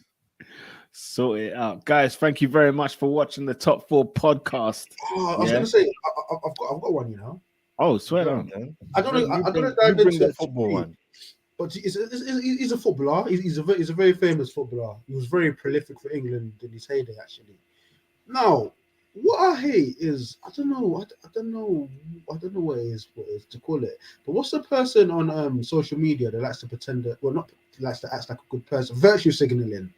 Virtue signaling is a complete and utter farce, because there was times in the Syrian migrant crisis, people like Lily Allen and this person in question were asking people to bring in refugees into their homes to live with them for like retreats. And then this week, this guy came out and said he knows that there are currently two gay players playing in the Premier League. He thinks a great time for them to come out will be during the Qatar World Cup. What? Oh, he's had a stinker. Oh, he's had a freaking mare. What's he playing at? It's a stinker. Gary Lineker, you're not that guy, man. Swear out. Gary Lin. What was the point of that? But did he just want to tell us that he knew? Yeah, that was it. That's exactly what it is. You're sitting on bad boy information. Oh yeah. Also, another one is for Gary Neville for saying that we've got the best referees that we've had ever in Premier League history. He had the nerve to say that on his podcast. How friggin' dare he? Gary Neville, you are not that guy, guys. Phil Dowd used to be proper. That wraps up this week's Top 4 podcast. Remember, there's midweek action, the likes of Manchester United and Spurs going head to head. Chelsea and Man United on the weekend. It is blockbuster. It is blockbuster football. If you've got any City players and Arsenal in your fantasies, you might have to take them. Get rid of them because they're not playing this midweek. They ain't playing this week. So yeah, exactly. Our postponed game is next year. But thank you for you guys for watching the Top 4 podcast. Make sure you share, like, and subscribe at Top 4 Podcast on Twitter, on iTunes, SoundCloud, Instagram. We are all over the gaff. TikTok as well. So make sure you do subscribe. Like the video, subscribe to the channel, and we'll see you next Monday. Peace. All right, later. You're done now.